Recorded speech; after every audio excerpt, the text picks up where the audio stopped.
The draw comes back to the blue. The shot score! Brisa possibly unsighted. A couple of seconds gone on the power play, and the Finns draw first blood. Jutila celebrates.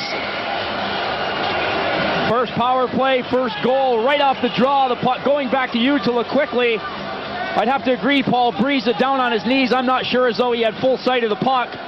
It doesn't matter. It's in the back of the net. The Finns have the lead, whether it's through a deflection or what have you. Brisa unable to make the save.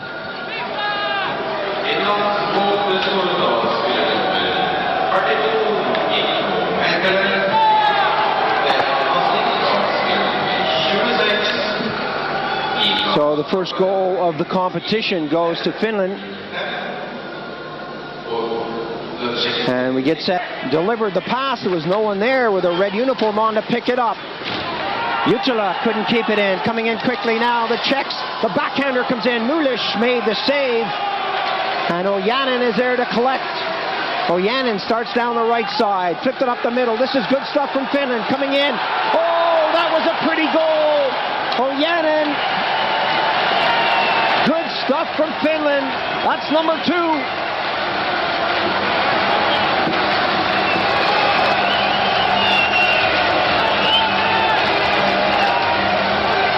Watch the pass work. Excellent heads-up hockey by the Finns.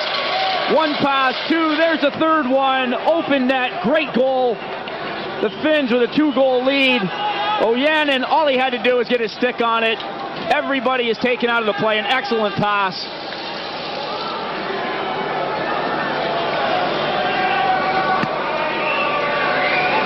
.734 gone in the first period. The Finns on top by 2 goals already.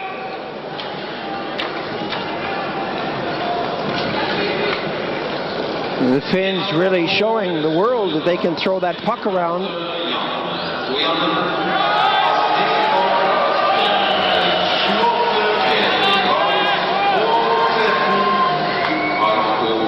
Something down on the ice in the corner. Munish pointing it out to the officials. Let's take a look at the action again. Great pass work. Paulo moving the puck over to 28 Veres. Heads up hockey. Brisa's committed himself. He's out of the goal. There's the pass and a lovely touch from Ojanen. The Czechs were chasing and just couldn't get back in time. The officials getting in that corner to patch things up. Difficult to see from this camera angle, but there's probably a gouge in the corner, and they'll put a little snow on it, pack it down, put some water on it, and hope it freezes in a matter of seconds.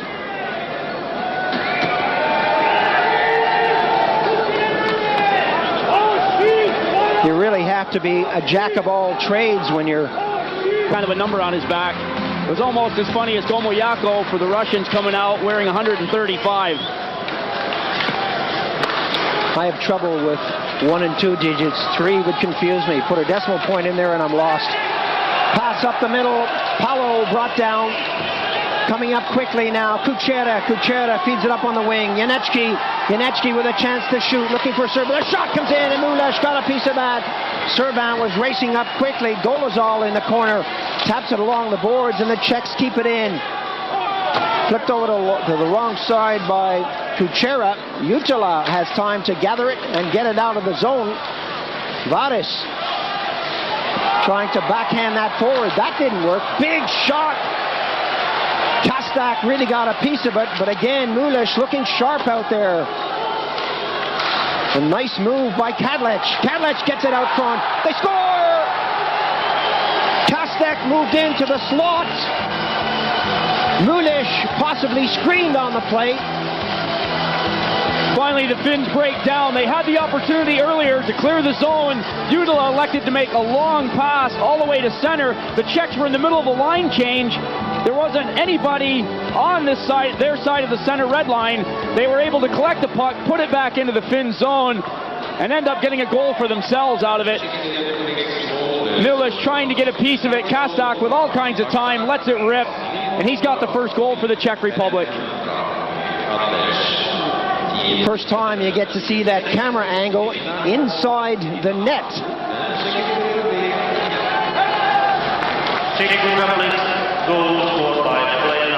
So we have one or two surprises as far as camera angles and camera positioning is concerned out there. And that's one of them, the camera deep inside the net. You get a goaltender's view of how that puck comes at you at up to 100 miles an hour. And we know that Al Iafredi in the All-Star warm-up got 102.7 miles an hour to record the one or two colorful characters out there. The pass from the side of the net from Horak didn't work. The second attempt, it's Tupal's turn. Tupal squeezed out by Helminen. Helminen starts up on the left side. Helminen has room to move, gets it up to Kapanen. Kapanen and Helminen. The shot, score! Kapanen! Oh boy, was Breeza surprised on that one.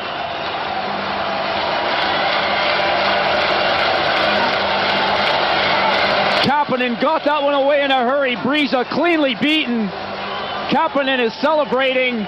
The Finns back into a 2-goal lead. What a shot. Did he just find the inside of that post or what? Great goal by the Finns. Good heads-up pass. Wastes no time getting it away. Vary's a little bit late getting over to him. Breeza beaten.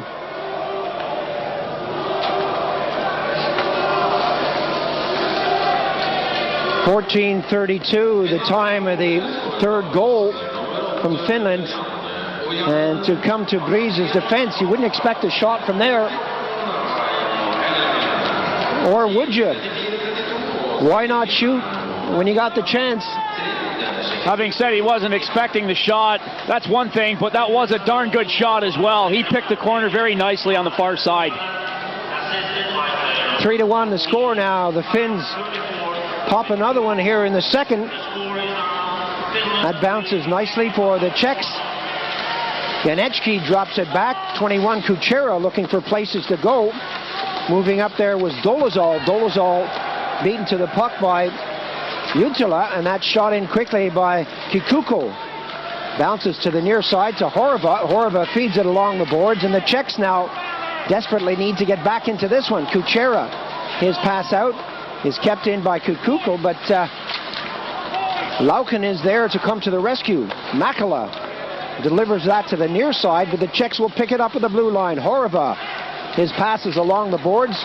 Dolezal tries to get it out front, and that will go the distance.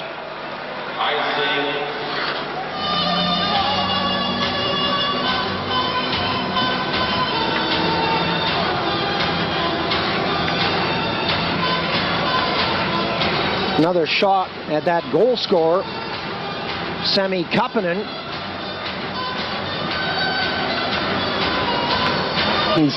In the first period, we're in red, playing from left to right. The Italians, with 13 Canadians, 1 Czech, and 1 American out there, had no shortage of international support.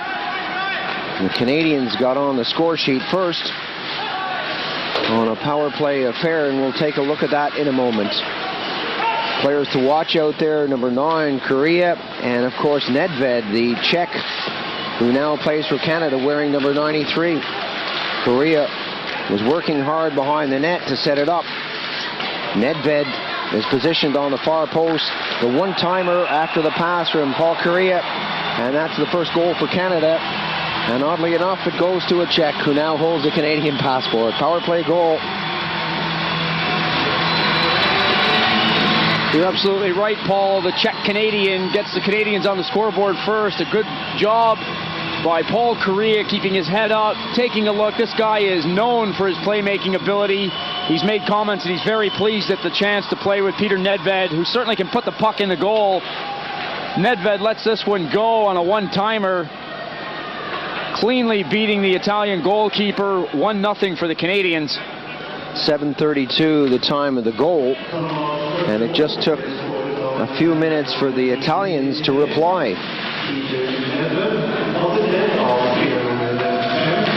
The Canadians with several stars of the future out there, several youngsters, but several not really tried and tested at this level. Some good speed from both teams, and some solid hitting, in particular in the first period, from the Italians. They really did come out throwing their bodies around, and a chance was well taken for the Italians here. The shot came in, Oberau got a piece of it, and Detoni, number 10, took the open net and put the puck in it. The Italians working very hard, didn't let the goal by the Canadians bother them. They kept up their intensity. The initial shot coming from Oberau, the puck is handled by Kori Hirsh. You can't do much with it though. Alertly on top of the rebound is number 10, Lino Detoni.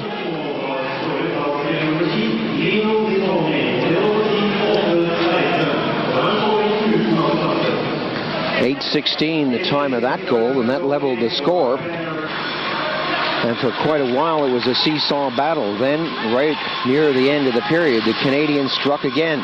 Keeper on number 5 back at the blue line. Again, we see a power play situation with the Canadians in control. A lot of throwing the puck around, and eventually the shot came from number 5, Warenka.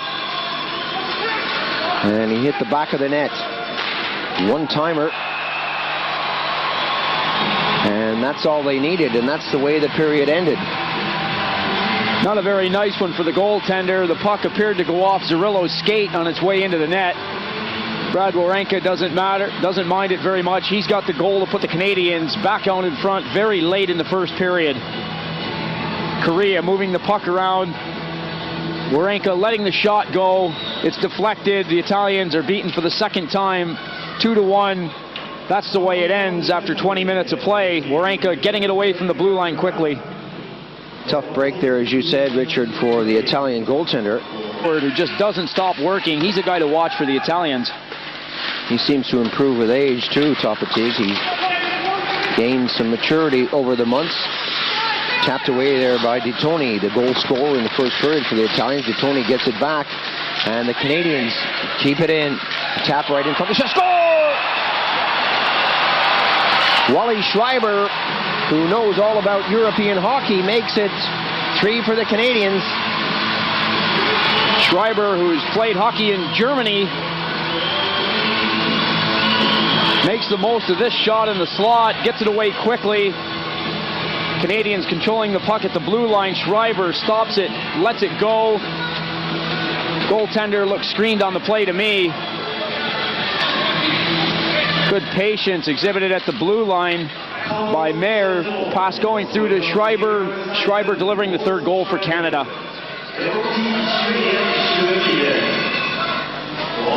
1:24 the time of the goal here in the second period, as the Canadians pounce early. In the face-off now, it's Savage, and this is another guy to watch if you want to see some physical stuff. Racing in quickly is Dwayne Norris. Norris is beaten to it by Delfino. Interesting point about Savage. He took 2 years off his ice hockey to concentrate on his golfing career. He had a 1 handicap at 16, so all the hockey boys are out there watching that like to play golf in the summer, listen to that one and cry. We know how we like to hack around the golf course. This guy isn't a hacker. He's a golfer for real. Got back to his hockey talents and was a Montreal draft pick in '91. He's still only 22 years old and has probably got a nice NHL contract waiting for him after the Olympic Games. And after that, from the Italians with the power play, they're moving the puck around nicely. They're working hard. A long shot, but not a bad quality shot from there. But the Canadian goaltender, Hirsch, kicking the rebound out, and the Canadians able to clear. Topatig now steps on the ice and comes forward. 3 seconds on the power play. Topatig pushes it in there. And that comes all the way around to number 22, Greg Parks. Doesn't go out of the zone. Pacelli pumping it in. And eventually the Canadians get it out of the zone, but the Italians grab it right back. Both teams here at full strength coming back on the attack. Waugh trying to bring it from beside the net. Eventually it goes right in front. And the Canadians with Parks, Astley, Waugh dancing right along the blue line now. A loose puck on the side net. They score! A wicked bounce off the backboards. Lushko was there to pounce. We keep saying it, the puck boards are very lively in both rinks. Lushko alertly jumping on it. The big shot coming from number 24, Mark Astley, goes off the backboards before Delfino can recover. Lushko is right on top of the rebound and has an open netter. These boards at the back, Richard, really have a mind of their own, don't they? Very difficult for the goaltender, going one way, all of a sudden the puck comes out the other way. Just not quick enough as Delfino.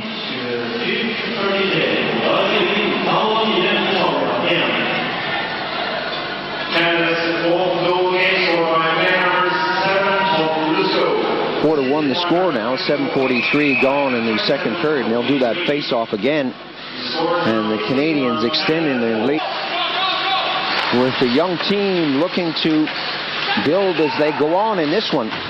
Kontos along the boards. Korea dancing along in that corner. And DeAngelis wasn't having any of that. Savage comes out now. Savage at the side of that. Oh, that was nice. Kontos was right there on the short side. Savage did a lot of work. Korea was playing footsie in the corner, making everybody look like a fool. Little flash of Phil Esposito from Chris Kontos, camping out in front of the goal, letting the kids do the work. Korea and Savage hustling around. Kontos is waiting. He's positioned in the slot, takes a couple strides. Savage lays the puck off the side of the net. It's back on the stick of Kontos. And the 30-year-old who's played on 3 or 4 NHL teams isn't going to make a mistake from that far out.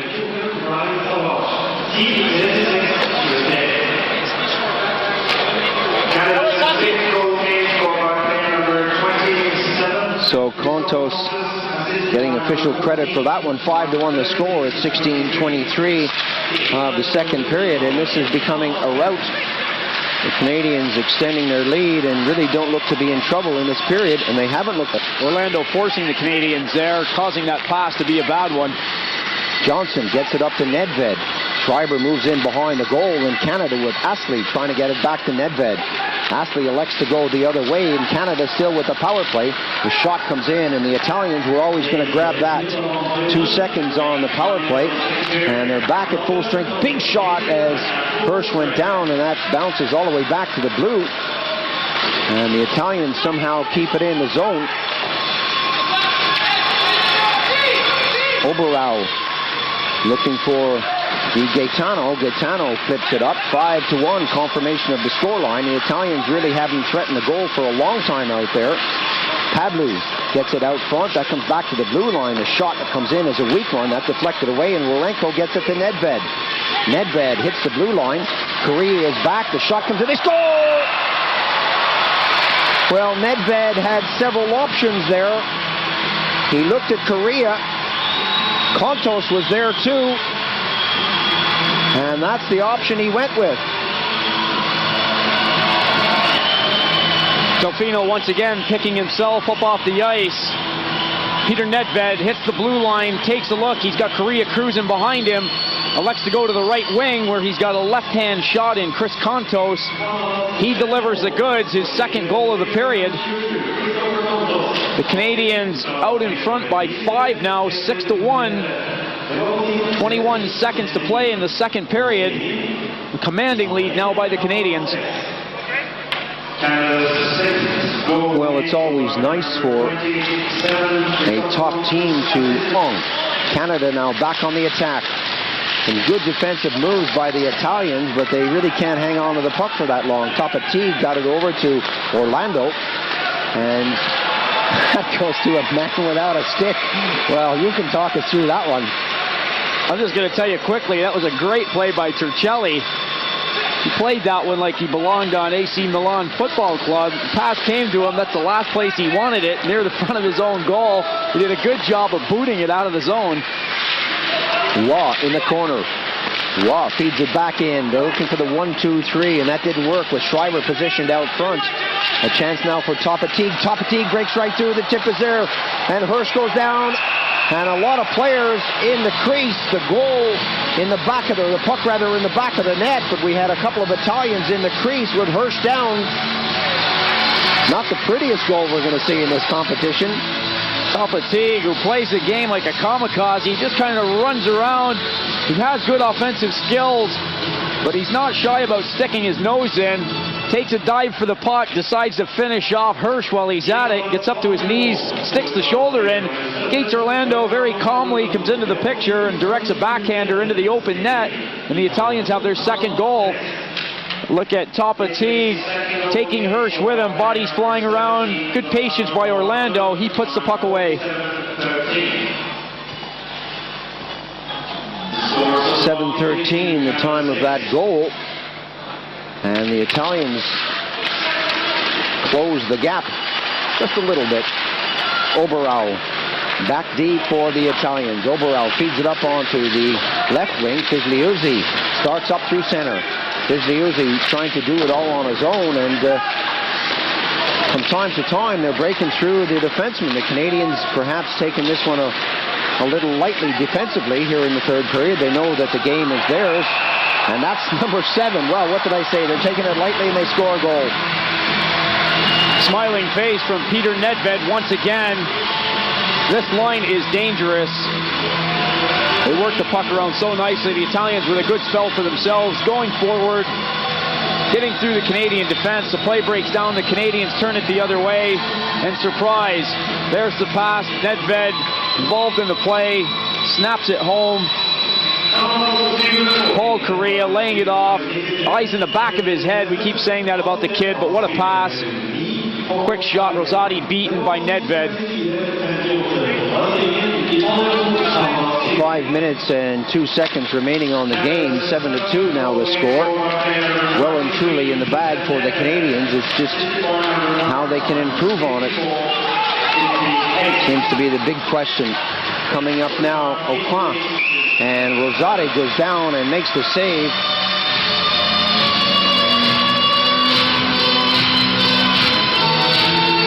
The action still going into Rosati's face.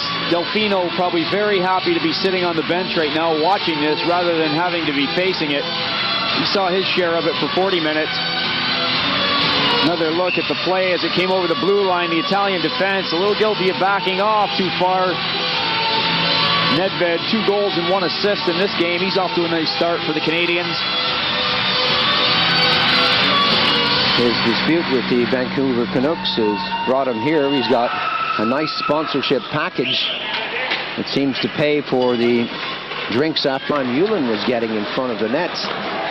And that's the kind of thing you expect to happen at this level. 28 seconds on the first penalty. That's shot in by Jonsson. Jonsson to the far side. The Swedes now with an opportunity. All the way back to Jonsson again. Jonsson taking a lot of time at the high slot. Still Jonsson setting it up, fakes the shot. A chance now for Lube as he tries to pepper it to the far side. Jonsson stops it before it goes out over the blue line. And Lube calls for it, gets it all the way back to Jonsson again. The one-timer! That went off the side of the post. 1 second on the first penalty. They're back to 4 men now. Bacha steps on the ice. He's out there. Lube fires a shot and eventually pumped away by Smerchak. Lube again picks it up, gets it over to the far side, all the way back onto the D, and the Swedes are throwing it around nicely. All the way back into the circle with Lube circling and double back, getting back quickly. Jonsson and Stillman. Jonsson throws it up onto this side with Lube. He scores! Hartman is beaten. The Swedes are so good at controlling the puck. They've got all kinds of stick handling ability on the ice with Hacken, Lube, Naslund, those kind of guys out there. Jonsson and Stillman on the defense, who both have big shots. It's a constant threat to any team. Are they going to shoot or are they going to work it down low?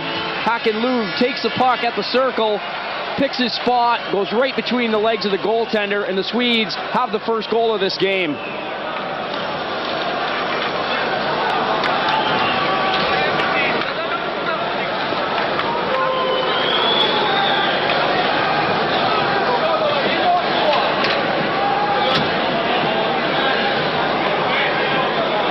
Hacken Lube had been on the ice for quite a while. The puck worked down to him by Jonsson. He decided to step in as that side of the box had overcommitted itself to the other side of the ice. Finally, the Slovaks break down. Peter Snazny had done an excellent job. Double back and do it again.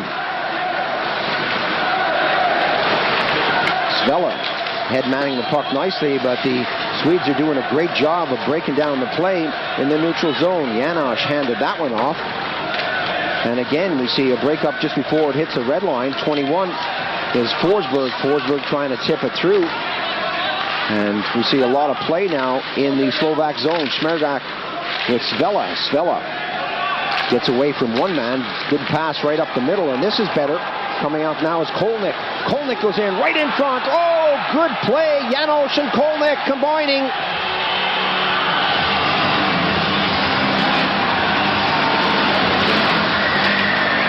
The Slovaks are on the scoreboard, much to the delight of their crowd. A good passing play. You called that one all the way down the ice, Paul. You said this stuff looks better. It's almost as if you knew what was going to happen here. The end result is a goal.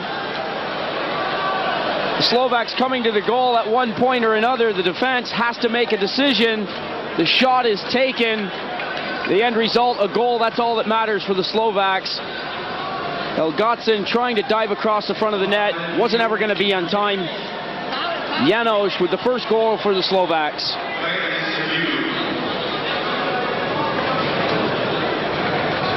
Let's take a look at this again.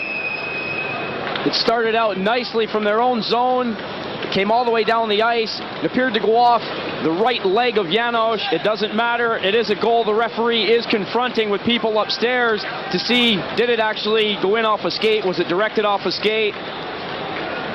They do have cameras here, and like in American football, they have judges up there, which I personally don't agree with. I know there's a lot of money at stake, there's a lot of pride, a lot of prestige, but hey, it's all down to human error, and I think they should take it out of American football, and I really think they should take it out of this. It's got to be the referee's decision. It slows the game down. We see when we watch NHL hockey, it really slows the game down when they have these 70-second commercials. And look, right now, the game has come to a halt while this guy talks to some guy upstairs. I guess it was my team, I'd be looking for this too, but I just think that it's the kind of thing that should be down to human error. Sorry, I'm a bit old-fashioned. Old-fashioned or not, we can see the replay for ourselves. It's off his leg. There's no way that it was off the skate. That is a goal. I would think now the referee has had a quick minute to brush the sweat off his eyebrows. He's probably asking the guy what the hot dogs are like upstairs. Hey, is the beer cold? Let's get it sorted out. What's the weather like outside? He's taking a minute to rest himself. At the end of the day, I'm going to stick my neck out to say there's no way the goal should be disallowed. It is in the net. As far as I'm concerned, the Slovaks are level on a good passing play. Well, this is the first time in this competition that this has been tested, and it certainly is taking a while. Maybe picked up the wrong phone and he's calling home. We're slowing this one right down, having another look. Is that the skate? Is that the leg? You call it. Well, I really haven't ever judged ice hockey play-by-play or reviews from a helicopter. The view we're being shown there is a little bit difficult, Paul. We'll wait until they get it back down to ice level. But the initial instant replay that was shown, clearly, to me, it was off the leg, not the skate.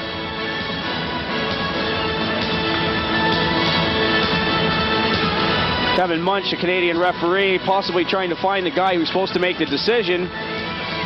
He could very well be the guy in the queue for the hot dogs. I don't know. Well, it gives both teams a rest up there. They didn't expect it.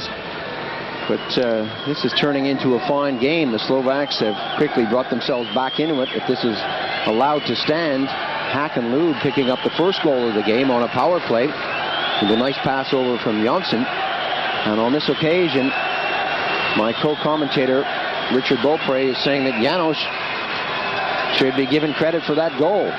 It's one thing I like about you, Paul. Through your experience, you know not to stick your neck out. You're sitting here, you're letting me go right out on a limb. You'll be the first guy to hang me for this if I'm wrong, but that's okay. I've got my opinion. I think the play started out very nicely from the Slovakian end of the ice. A couple of good passes, a good flowing form of hockey for them coming down the ice. They need more of it. The score is level 1-1. Just as I predicted. So Janosch gets credit after about a minute and a half for that goal, and it's 1-1.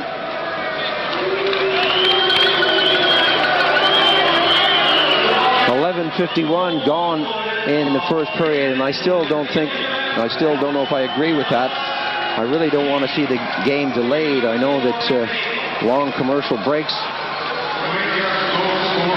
slow up the game, and they actually even stop the game in the rink because the players don't continue. Burrow is stolen. Yulin goes in, scores!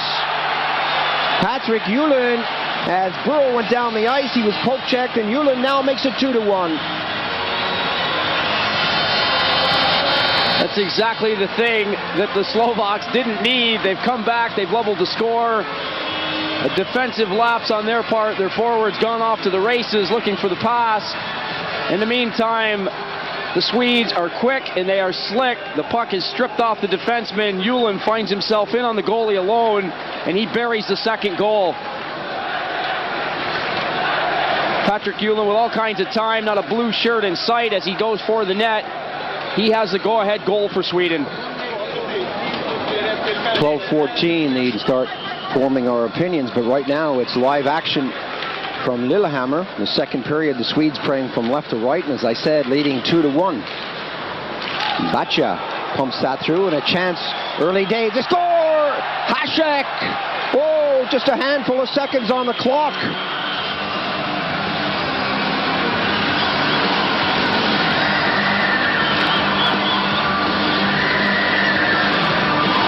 What a start to the period for Slovakia.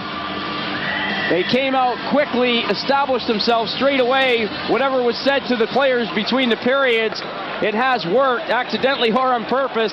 Satan has the first goal of this period. Seconds into the start of the second period, we're on level terms again, 2-2. Hasek setting him up nicely. A great threading of the needle out there, and 11 seconds gone on the period. Good stuff from the Slovaks, and it's all level. This Satan guy is one of the players, once again, that the NHL are looking at. We didn't say a lot about him before the game. We didn't know a lot about him, to be honest. He's a 20-year-old kid with a promising future ahead of him. Drifted all the way in, and the last time that the Slovaks scored, the Swedes responded quickly. Hasek taken out of the play, and now the Slovaks come on the attack again.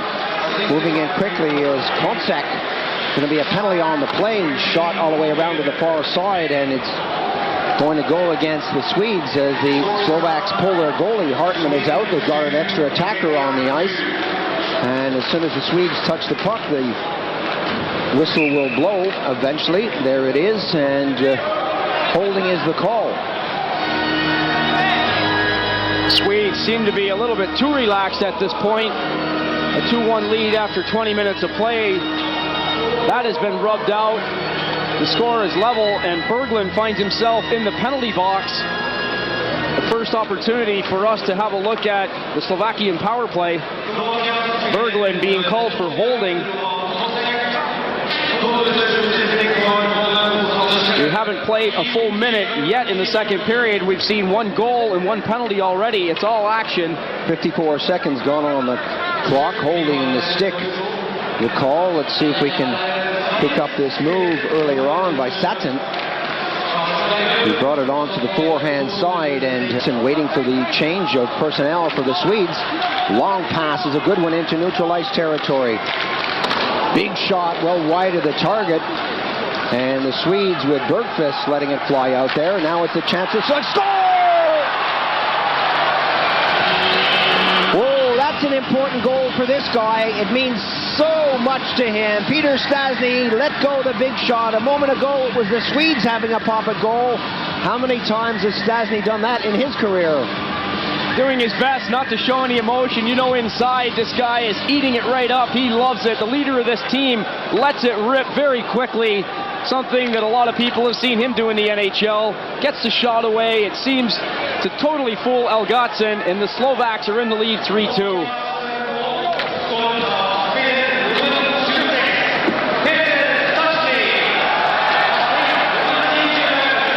Great end-to-end action. The game has really opened up. The Swedes successfully killing off a penalty. Bergqvist going one way and letting it go. Stastny the other way, but the Slovaks got it over the red line, and they're now out in front.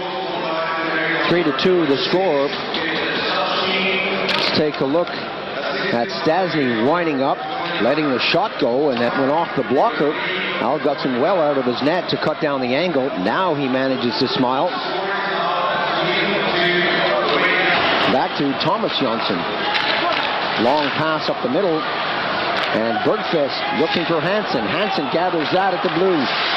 Takes the shot. Takes it. She scores! Marchenko was trying to clear that one away. Hansen had a couple of bites at the cherry. A good second effort by Roger Hansen. He just kept his concentration, wasn't willing to give up on the puck. Made the second one pay for him. Swedes coming down the ice. Long pass ahead to Hansen. He's on his off wing.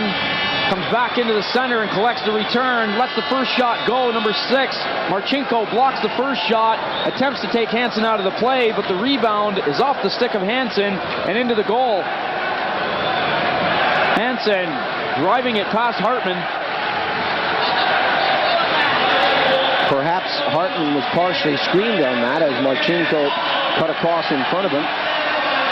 6:41 the time of the goal, and it's all level. Algotsson drops it down, pumps it into the corner. Big hit on Eriksson, and the Swedes come up with a puck.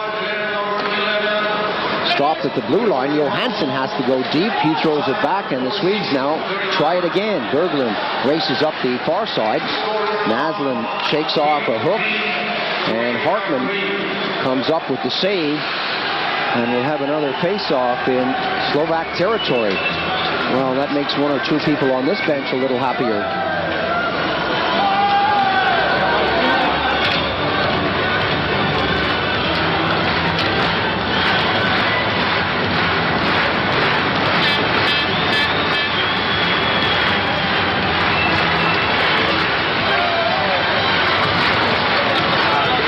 He's the man who got back and helped out defensively for his team. Bergqvist to Hansen. Hansen is dynamite. This guy can explode. Bachu was right there. Stammer's puck is there. Jonsson went in. Hartman appeared to have lost it for a moment. That is a very happy 19-year-old kid who's just scored his first goal of the Olympic Games. You're exactly right, Paul. Hartman didn't know where the puck was. Roger Hansen, who gets it away so quickly, it looked like he was truly out of the picture, got a shot off. He's being watched very closely by Sakaric. The rebound laid there, 19 came flying into the picture. That's Kenny Jonsson.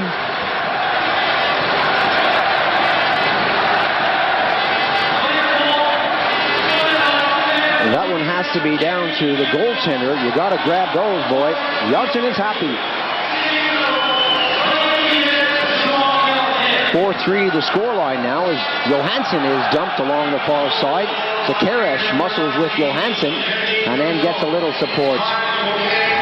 Gakel refuses to lay down as Naslund attempted to make the rink-wide pass as we approach the 9.5-minute mark. That goes all the way down the ice. And again, we have to say that we're seeing some good hockey out there, some exciting stuff.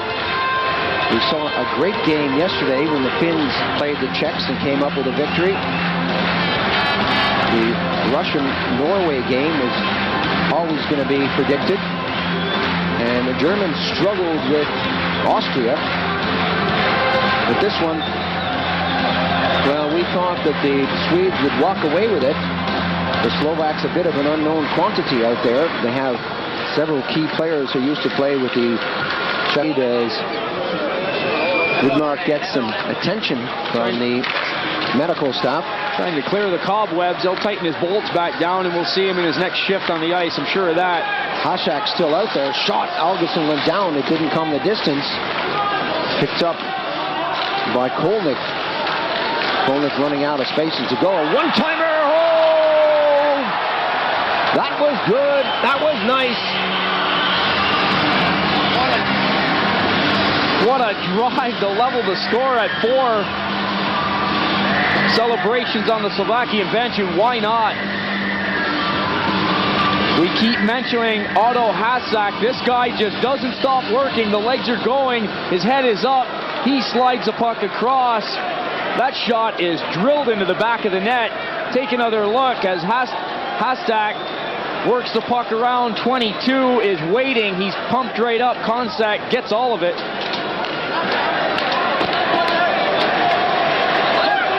Good work from Hastak. The finishing touch of beauty from number 22, Roman Konsak. The Slovakians are right back in it again. 4-4 the score. Just under 6 minutes remaining on the game. And this one is wide open. Long clearance in was always going to be offside. Never say die.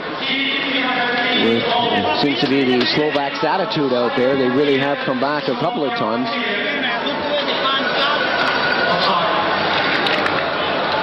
Let's take a look at this again. Great one-timer.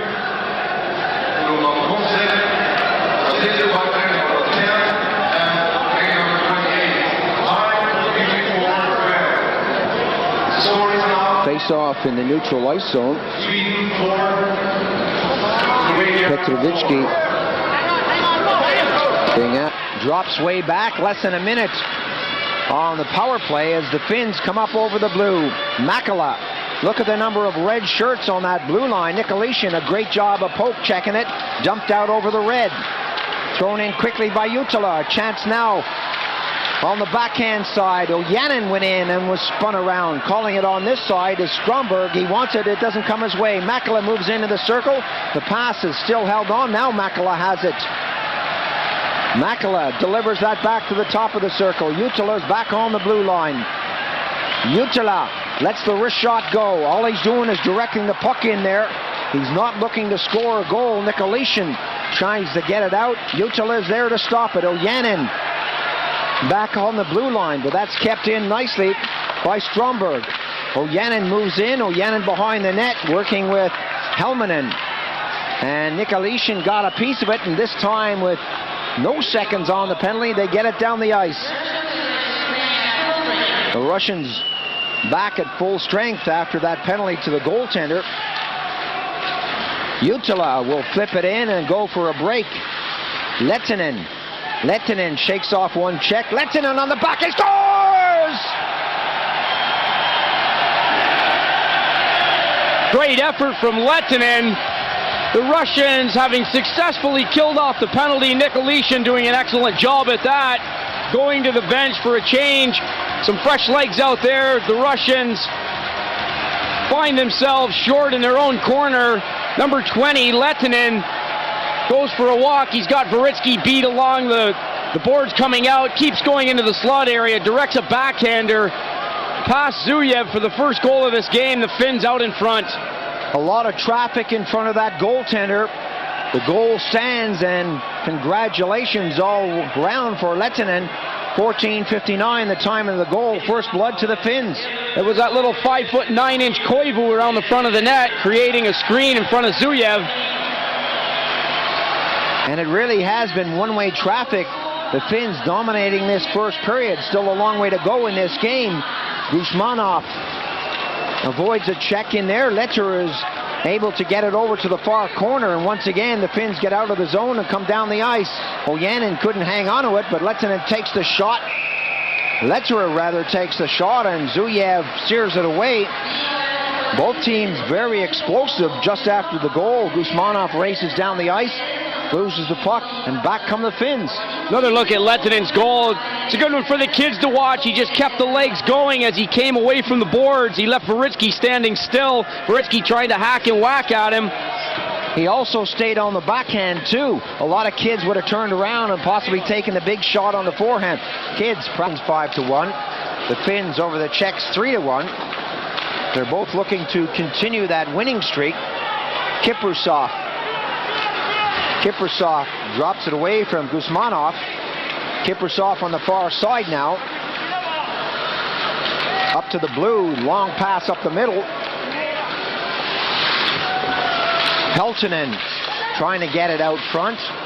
Peltonen working in the corner, double teaming the defenseman.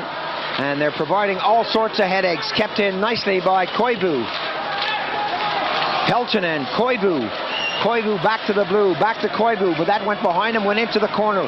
Koivu now working after it, and Sorokin picks it up for the Russians, and we're seeing some very strange scenes out there as the Russians continue to go under pressure right out front. Koivu! Upstairs, whoa! Continuous forechecking, continuous pressure has paid off. Ask yourself why this goal happened. It was Koivu's hit along the boards that prevented the Russians from clearing the zone to begin with. This guy is showing the NHL scouts that he may be small and a good goal scorer, but he can be physical as well. He finished his check off nicely in front of his own bench, got himself right back into the play. Watch Koivu right here. Big hit on Sorokin. The Finnish defenseman is able to step up and keep the puck in the zone. One pass, two. There's Koivu right back into the picture, and he puts the puck away. Excellent goal for Koivu. Peltonen lays it off nicely. Zuyev beaten. Sorokin trying to get back into the play after he was belted by Koivu is never going to catch up. The Finns have a 2-goal lead. 8:59 the time of the goal, 2-0 the score. The Finns are enjoying their hockey, coming in quickly as Nicolishin. Paolo is all over him, but Nicolishin continues to fight along the boards. Nicolishin drops it back cleverly, and the Russians now come back with vengeance along the boards. Cleared out as far as the blue, and look at the physical stuff going along on the far side of the boards. Paolo is in front, directed across by Stromberg, and that comes to Zuyev, and Zuyev says, I've got it, let's sort things out. The camera is going directly to Tikhonov. I don't know if they can hear us mentioning that he's not a happy man inside. We can't see his insides, but he's having words with every player, as he always does when they come off the ice, barking out instructions, never happy with anybody out there, whether they score or get scored on.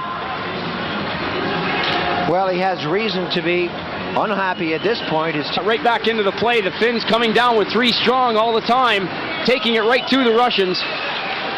Tarasov up on the wing. The name of the game here is that the Russians cannot settle. They can't get anything going. Alatalo, long pass up to the blue line. A lot of room for the Finns. Nieminen drops it back. Keskinen. Oh, it's in the net! Keskinen came up, took the shot. The rebound came out. Big goal number 3 for the Finns. This place has erupted. I keep saying it's 3 Finns going strong. You'd only mention 2, Paul. Keskinen was in there. Alatalo getting into the play. Keskinen takes the original shot. Here comes Alatalo. He slides the rebound home after good work from Nieminen, who started it down the ice, and Keskinen, who took the original shot. First save is made, the second one isn't. The Finns are flying high and out in front, 3-0 over the Russians. 11:32 the time of goal number 3 for the Finns. And the Finns are on a mission here. They've only been able to collect 1 silver medal in the Olympics in their history, and that was back in '88 in Calgary. It's been a barren patch for the Finns, and they're going to try to change that now. And it looks like, although it's early days, Kurt Lindstrom really has put this team together. Pentti Matikainen did a great job at getting them only so far. And I do have to stress that it's early days, but these guys look like they could go all the way. Excellent team, and they're playing some great hockey now. Sorokin fed the pass through, and the Russian forwards were caught on the offside. 3-0 the score. Lehtinen, Koivu, and Alatalo. Exactly what Zuyev sees. The first shot going off his pads. His defense struggling to get back. It's not going to be on time. Alatalo wants the puck, and he gets it.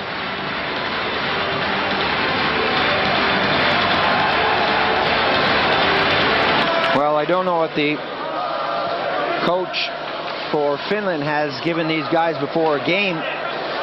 One heck of a pep talk, a great training session, but the Finns are playing like I've never seen them play before. And I guess the big question is, are they going to blow it in the initial stages? There's a long way to go in this competition.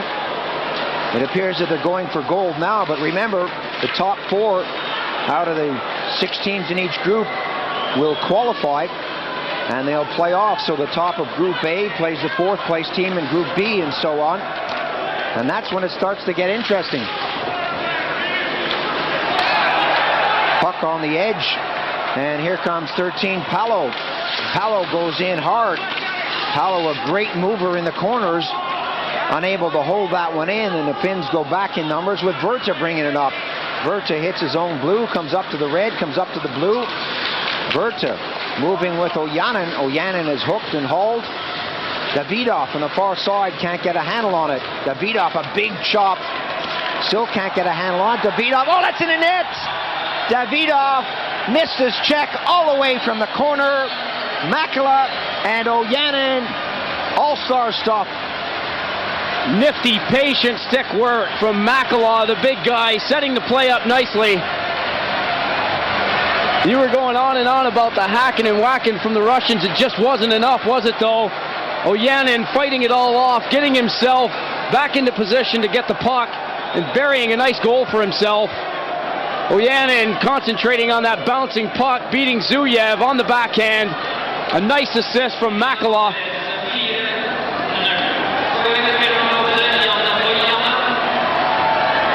You know, if you look at Davidov coming out of that corner, this guy just outskated him, out-hustled, out-maneuvered, out-muscled. The slashes didn't interfere at all with his play. Excellent stuff from Ojanen. The Finns continue to pile it on. 4-0 the score. Shot, Zuyev scores! Zuyev beaten again. Kiprusov, number 2. Oh, big smiles all around. This is becoming a rout. The 21-year-old defenseman looking like an offensive superstar, stepping in from his defensive spot, letting a nice wrist shot go, and suddenly the crowd can't believe what they're seeing. The Russians losing 5-0 to the Finns. What a pinpointed shot just inside the post this Kiprusov let go. Picked his corner, kept it low on the ice, and he buries a nice goal for himself.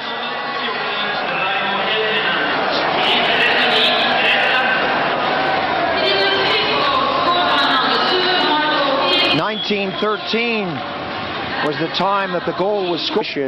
In Jovik, and Lillehammer has been well attended. Every time the Norwegians play, you can expect a capacity crowd. They score! Lushko right from the face-off. Let goes a blast that goes upstairs, and Ilonen is beaten. Great start for Canada. Right off the draw, a great shot taken by Lushko. Parks doing the job on the face-off. Watch number 22, Greg Parks. The puck is dropped. He wins it cleanly. Lushko wastes no time whatsoever, and Todd Lushko has the first goal for the Canadians. Well, a great start for Canada. We're going to take a short break. Be sure to stay with us. More to come in just a moment. Welcome back to action between Canada and France. Face-off now in the neutral zone. Veal takes a well-deserved break after that hard shift against the number 1 Canadian line. Canada, a chance. Tyrion got it out front. Oh, some tough work from him. Lushko, goal number 2 for Canada, and the second one of the game for Lushko.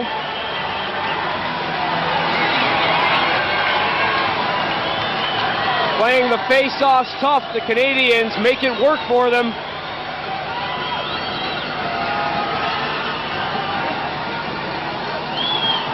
The action coming toward Ilonen, the pass going across.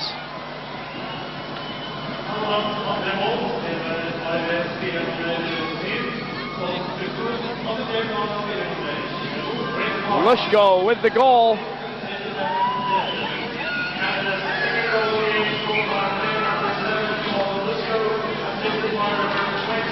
(15-13) the time of the goal. Defenseman right in his face, and he's still got wood on the puck. A good save by Ilonen, keeping it out of the net. Ilonen keeping the French in this game. Norris feeds it through. The little tip, score!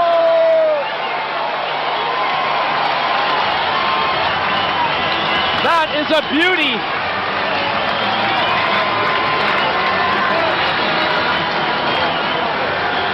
What a play by the Canadians. That's number 3. Going through an excellent couple of shifts. In the last 2 or 3 minutes, they really get it together on this one. Savage cruising high in the slot. The puck is pushed forward. The tip is there. And the Canadians are out in front by 3 goals.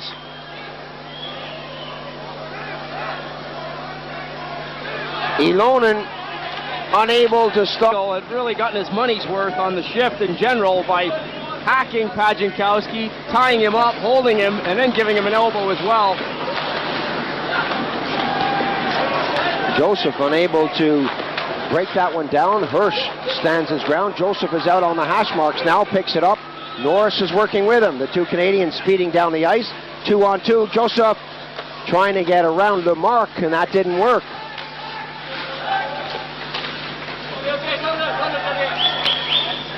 Barron. The French on the power play, trailing by 3. 1:25 now. Lemarque hits the blue, throws it over. Canada get back first. Loveson working back on the D for Canada behind the net, and the French unable to set this one up. Now Lemarque gets it back to the blue, back to Lemarque. Lemarque being pressured, sent out further all the time. Pajankowski bumps it off the boards to Veal. Veal tips it all the way back. Big shot comes in. Hirsch is there. And another save. Norris couldn't clear it away from front of the net. And Pajankowski with that long stride tried to pop it. Poudrier let the shot go. 48 seconds on the power play. Veal in the corner. Veal working hard as that comes to the side of the net. Veal back in there again. And 22 Parks backhands it away. The French bring it right back into the play. 30 seconds now. Big chop. That comes back to Barron. Barron takes his time, delivers it back to the blue line. Antoine Richer steps on the ice. Laporte is there looking for the wraparound. And that's in the net. You can see Hirsch digging back deep to pull it out. The official perfectly positioned to see that thing go over the red line. An excellent job by the referee. He really got in there and got in a position where he could see the puck. Laporte moves from behind the goal. Watch this. The wraparound. And Hirsch knows it's in there. He reaches deep to pull it out. Astley goes one way. Laporte brings it round. Poos is out front waiting for the pass.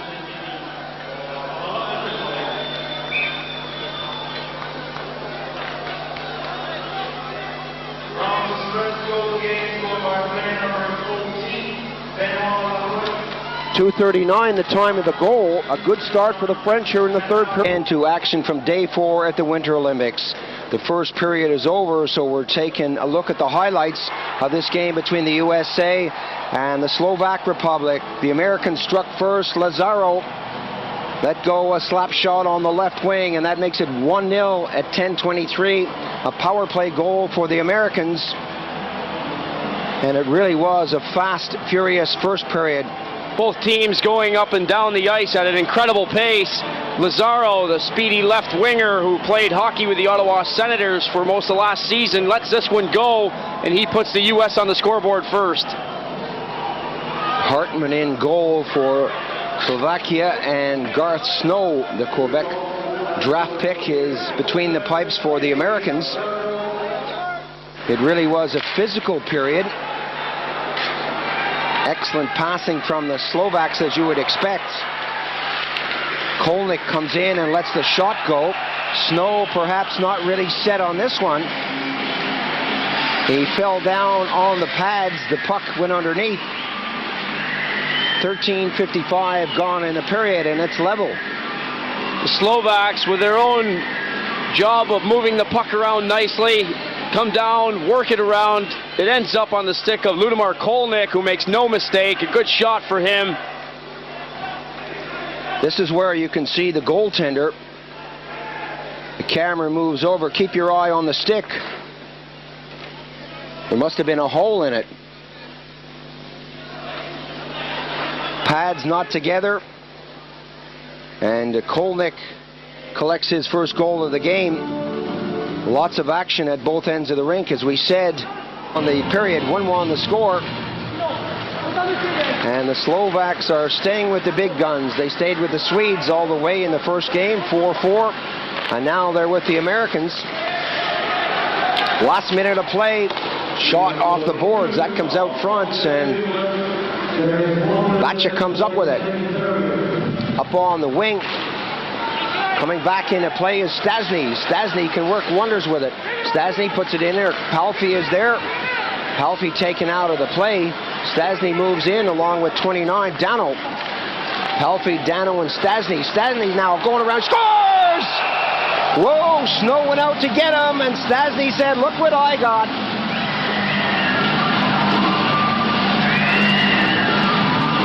The veteran captain puts the Slovaks into the lead. Palfi leaving the puck off. Two Americans bumping together, allowing Stasny to have some breathing room. He walks right out in front, keeps the puck on the ice, and tucks it just inside the far post. A nice goal for Peter Stasny.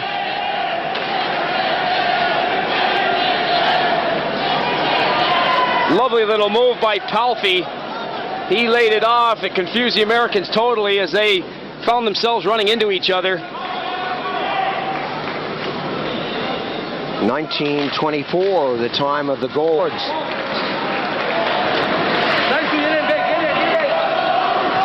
Palfi, who does a lot of skating for this Slovakian team, gets it along the blue to Batcha.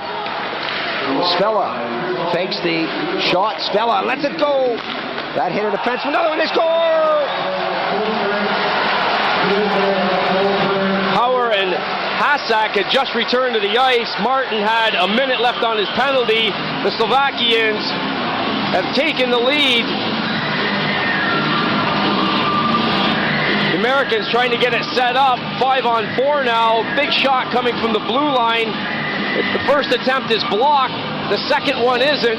Spella sends it home. The Slovakians out to a 3-1 lead now.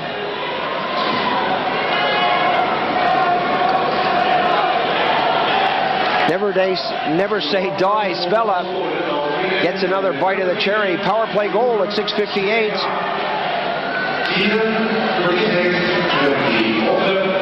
Both teams had just returned one man.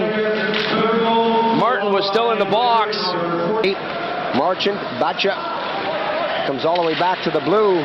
What can the Americans do now? Petrovitsky, Zakarish, Roberts. Long pass, bounces off a skate.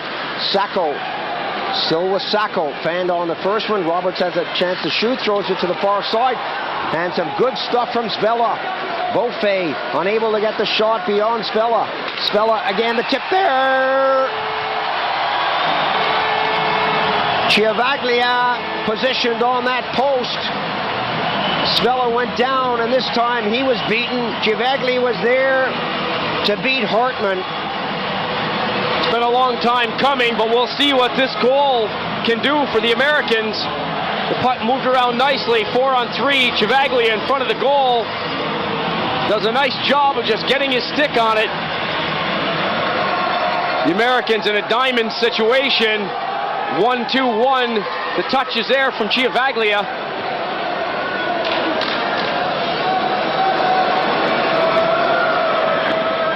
Patience pays off. We were talking about that earlier on. They had a little more movement there, and they threw the puck around. Watch the tip. It was definitely the right way to go. They had the Slovakians moving. They had a man out high, two guys in the off slot. Chiavaglia position in front of the goal. Beaufait getting it across nicely. The Americans right back in it.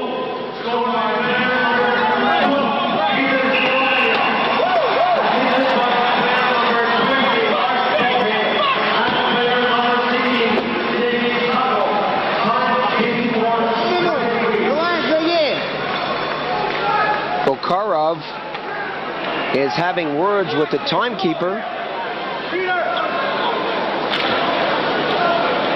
Taylor yelling for Peter. That means Laviolette to get over. Laviolette, the captain, having a word, or trying to anyways. A delay of game penalty being called. The Americans are not happy campers right now. The Russian referee is calling everything in sight. Laviolette continues to discuss this with the officials. Bench minor at 14:23. Sorry to say, you've got a 3-2 hockey game on your hands. I know I sound like a broken record, and I'm not the greatest supporter of referees at times, but you've got to have discretion on situations like this. It doesn't matter whether you're American, Canadian, whatever the heck you are. That is a dodgy call to make at this point in the game. Bench minor, delay of game. Hendrickson sits in the penalty box to serve the 2-minute penalty. And I kind of agree with you. Kind of. I still want you to be my local MP, the way you commit yourself to things. The right thing there. They made Kolnick take the shot at the blue. Americans got a piece of it, sending it out of any kind of danger. Lazaro beats Sutton to the draw. And the Americans look a little more confident. They look like there's a sense of urgency in their play as they work down on the far side. Marchenko up against Richter. From in front, Bacha has lost it. Palfi circles. Good little pass up on the wing. Sutton to Palfi. And some good defensive stuff from the Americans as Hauer gathers that. Brett Hauer, a burst of speed to get away from Palfi. The second man, Drury. Drury with a chance. That's a shot. Scores! Drury or Lilly. Lilly puts his hands in the air. Lilly with a shot from a sharp angle levels the score. Boy, has this one turned around. The Americans with a lot more offensive strength going their way after the second goal, applying a lot of pressure on the Slovakians. This time Lilly gets it away quick. Hartman looks handcuffed. Lilly around the outside, just inside the circle, gets a quick snapshot off. Hartman doesn't make the most of it. It goes just inside the post. The score is now level at 3. The Americans are celebrating.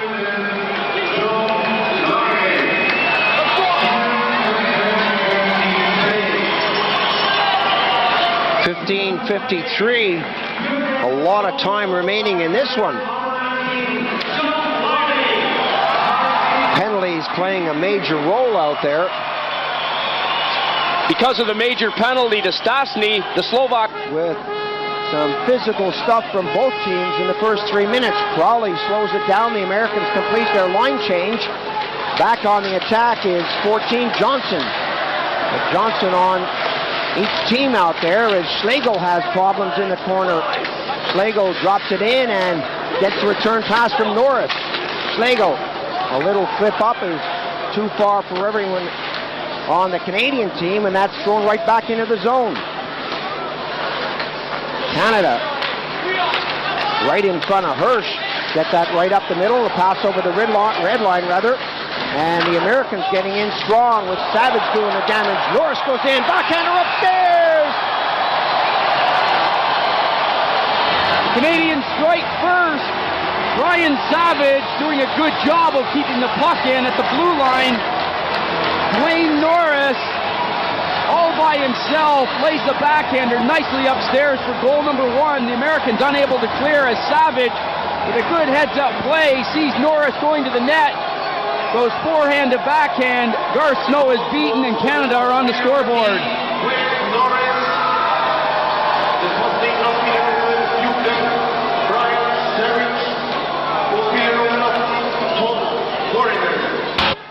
Welcome back to action in the second period. The Canadians leading the Americans 1-0. The Canadians still have a penalty.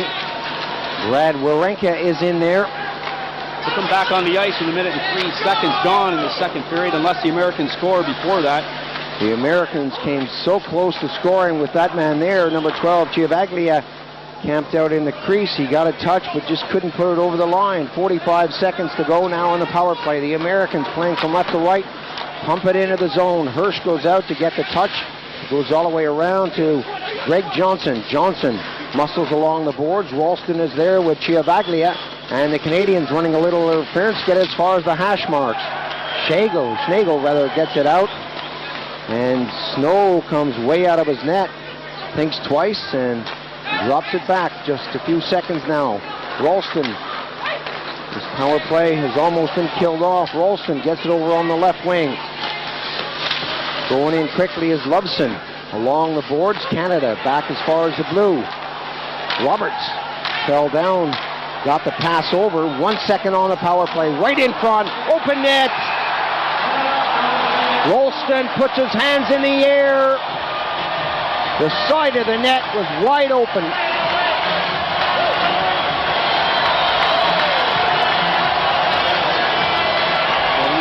Contingent of American supporters loving it. The Americans have leveled it early in the second period. The Americans setting it up, taking their time, showing the patience that they should. They've rushed things up until this point. Ralston with an open net gets the Americans on the board. Roberts looking for the pass. It goes into the slot behind Drury, but on the stick of Ralston, and he makes no mistake. Paul, you were just about to announce. Big face-off in the Canadian zone, and the Americans win it. Roberts has a lot of time. Slides it into the corner. Ralston gets it back to Roberts. Roberts throws it over to the far side to the top of the circle. QIWI moves in there, and the Canadians come up with it. Norris takes his time to add insult to injury and throws it down. Sacco. A long pass up on the wing. Ralston is there. Ralston, the goal scorer, drops it back to QIWI. QIWI moves in a position all the way back to the blue. And the Americans throw the puck around but still don't get in a position. The Canadians set up the triangle. A bouncing puck goes away. And Joseph is dropped. Play continues. Roberts brings it up to the blue line. The Americans now move in close. A chance to shoot. Hirsch makes a save and Ralston bats it down. Beaufait let it fly from about 20 feet away. Again, from right in close. QIWI wasn't there. The bouncing puck went by the open net, and QIWI just couldn't get a handle on it. Big shot coming in. Beaufait. And Ralston takes a hit high up. Joseph goes after his man. Beaufait tips it along the boards, and the Americans continue to apply the pressure. Meyer on the Canadian defense doing a good job of blocking shots. Not this one, though. Ralston again was perfectly positioned. Big goal number 2 for the Americans. This time it's a power play goal. The words that just come out of my mouth, Paul, that number 4, Derek Meyer, was doing an excellent job of blocking shots. He was playing the body well.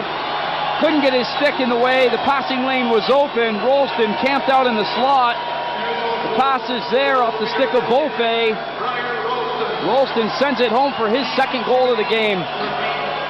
The second round draft pick of the New Jersey Devils, played for the Vancouver Canucks, had a contract dispute and said, I'm going to go play for my country. And here he is. Wearing 93, because that happened to be the year that his papers came through. And his passport was delivered to his doorstep. Howard takes a big hit by Meyer. Thrown around by Harlock. And the Americans with a chance now. Shot from a sharp angle. And Hirsch held on to the post. Meyer takes a big hit but gets rid of the puck. Nedved starts it up. Nedved, Correa right in front. Nedved is there. And Kontos. And we're going to have a penalty shot. A thrown stick on the plate. And whenever there's a thrown stick, there's a penalty shot. Taylor looks on. A quick decision from Johansson. No hesitation at all. I like that. The first penalty shot in the Olympics. Let's look at this again. Correa coming in at the goal. Slides the puck across. Garth Snow's stick comes flying out of nowhere. The referee in the opposite corner very quickly making the call. Judge it for yourself. You know, a goaltender will tape a fairly big knob on the end of his stick, so that doesn't happen. Sometimes his thumb and his fingers are joined with a thick piece of leather so it can slide in and out but not come off the end. But on that occasion, it did look like he intentionally threw it. Nevertheless, here comes Nedved. He has a free shot at goal, but he doesn't have a rebound. Snow went down. Nedved salutes. It's level. Once again, we see the move that goaltenders hate. The cheeky little shift and the puck going between the legs. At some point on a breakaway, the goalie does have to commit himself. Snow electing not to stack the pads. Forehand to backhand. Snow goes across with Nedved. The puck actually just getting around goaltender Gar Snow. The legs were wide open, but the puck going just to the outside of the skate.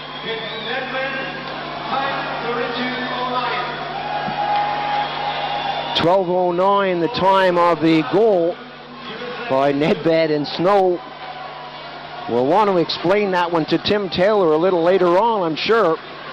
Marchant shoots it in. The Americans really were going well, and Marchant almost put that one by Hurst. Ferraro now in the corner for the Americans. Will that take the steam out of their attack? I doubt it very much. These guys are really pumped up, as are the Canadians. Waugh goes in against Ferraro. Schreiber now for Canada. Schreiber, who's played a lot of hockey in Europe, drills it off the boards, and that goes all the way down the ice. Schreiber currently playing hockey in Munich, a teammate of Dieter Hagen, the star for the German Olympic team. You take a look at this again, the fake on the forehand. I thought for a moment that Snow had stayed with him.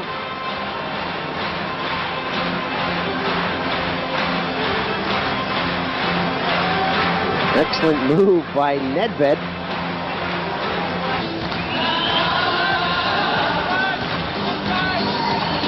From the faceoff now, Korea let it go, comes all the way back. Meyer takes a shot, and Snow got a piece of that at the last moment. Lazaro hits the red, fires it into the corner, and the Canadians now go back on the defensive. Meyer golfs it away from Lazaro, and eventually at the second attempt, the Canadians pick it up. Savage drops it back. Meyer floats it along behind the goal, and the Canadians with Norris now. Norris up on the wing. Canada with Norris again. This guy can motor. Norris falls into the corner. His legs just went away. Sacco brings it up slowly. Lazaro right up there, and that puck bobbled out. A good poke check, and back on the attack comes Norris.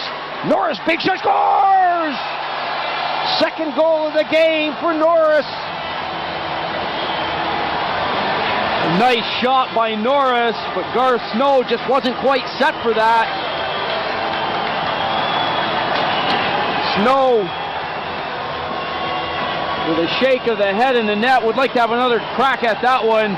The Canadians congratulating Norris, his second goal of this game, and it's a big one for Canada here in the third period. Savage is on the left, Norris on the right, lets it go. It's a good shot, and it beats Snow on the stick side. The Canadians in front, 3-2.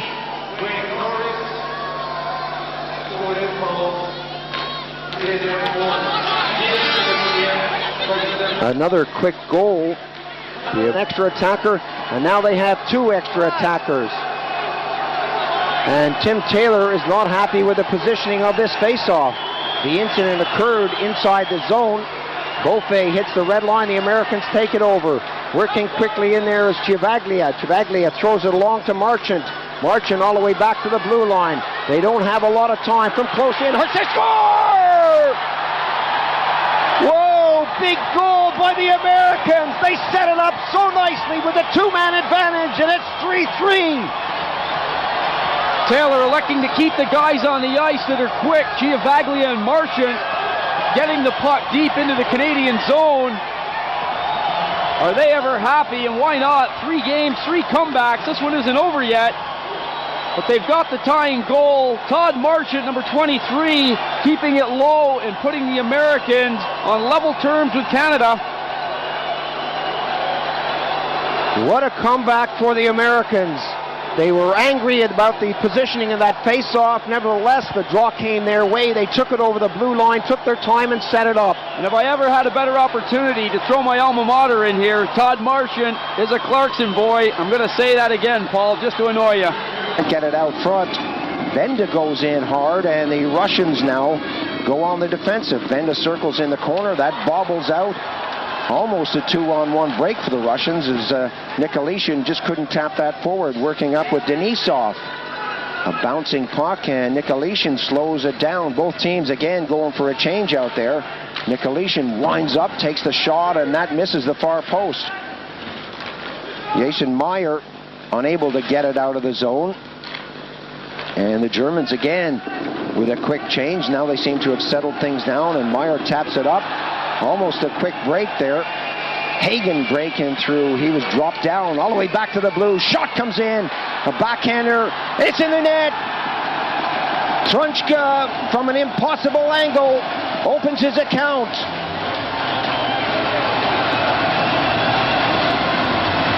Germany going to the offense.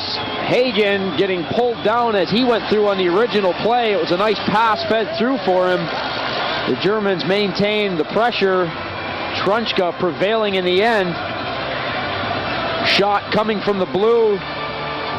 The original save is made. Bernd Trunchka quick to pounce on it. Ducey was right there as well. Dieter Hagen at the left side waiting to see if anything else would happen. A delayed penalty was being called. That will be scrubbed out as Bernd Trunchka has Germany in the lead. Trunchka at the 7-minute mark. And the Russians now get it and fire it as far as the blue. That bounces, and they'll have to go deep into their own zone to collect. A long clearance away by Aptyukin. Kinas off the boards. Trunchka having problems with Torgeyev. Hagen, a little tap up. Trunchka and Hagen, two familiar names. Ivanov picks it up in the corner, bounces it away from Hagen, and here come the Russians. 2-on-2 situation. Ducey trying to get back into the play. Shot from an impossible angle again, goes way upstairs. And both teams shooting from all angles out there in the early stages of this first period. Players ducking in a hurry. That shot went up onto the net above the plexiglass in a matter of a split second. Action around the Russian goal. Hagen is held and tied up. Bernd Trunchka carries on. A pretty sharp angle, manages to put that backhander just inside the post. 1-0 the score here in the first period. Looking a lot better for the Russians. Ducey gets set for the face-off. And we're going to see just what this power play is made of. The long clearance didn't work. He strips it in. The rebound comes out front. They score! Trunchka picks up number 2 for himself and number 2 for the Germans. The Germans changed their lines just a bit to adjust for the power play. Trunchka going with Hagen and Benoit Ducey. It works as they score a very quick power play goal. The puck directed to the net. The Russians unable to control it. Bernd Trunchka right in front of the goal. Directs it behind Abramov with a backhander.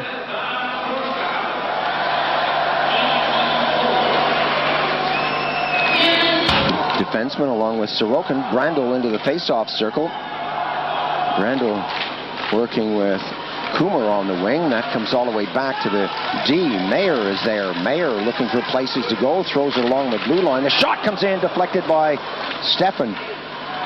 And again, the Germans feed it back. Mayer working with Meyer.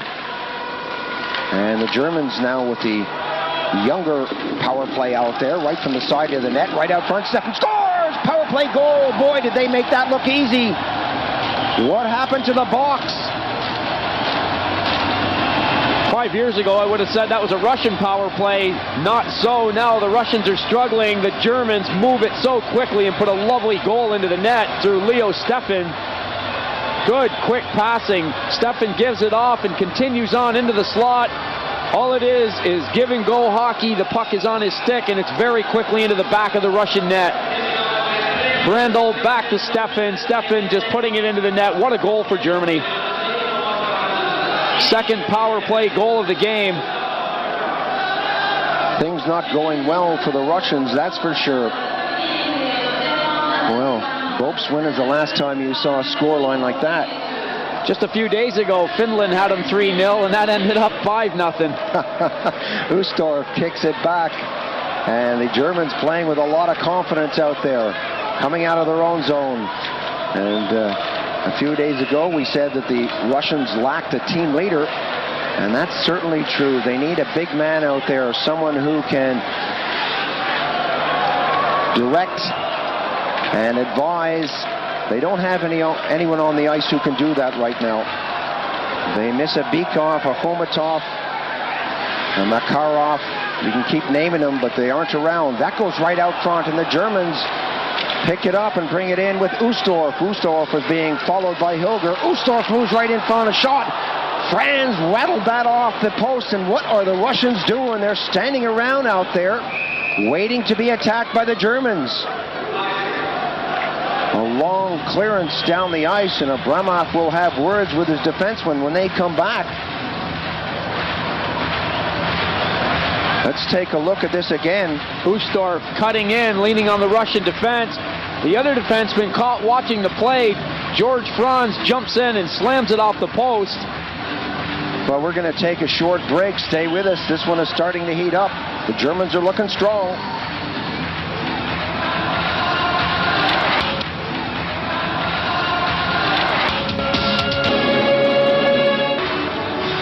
Welcome back. The Russians on the attack, but they trail it 3-0 here in the second period. Evtyukin tries to get it back, and that doesn't work. That was rattled off the side of the post there. Tarasenko working hard in the corner. Evtyukin is there. Torgeyev is out there too. And this line seems to be gaining in momentum as the Russians go along, but they're still not able to collect those goals.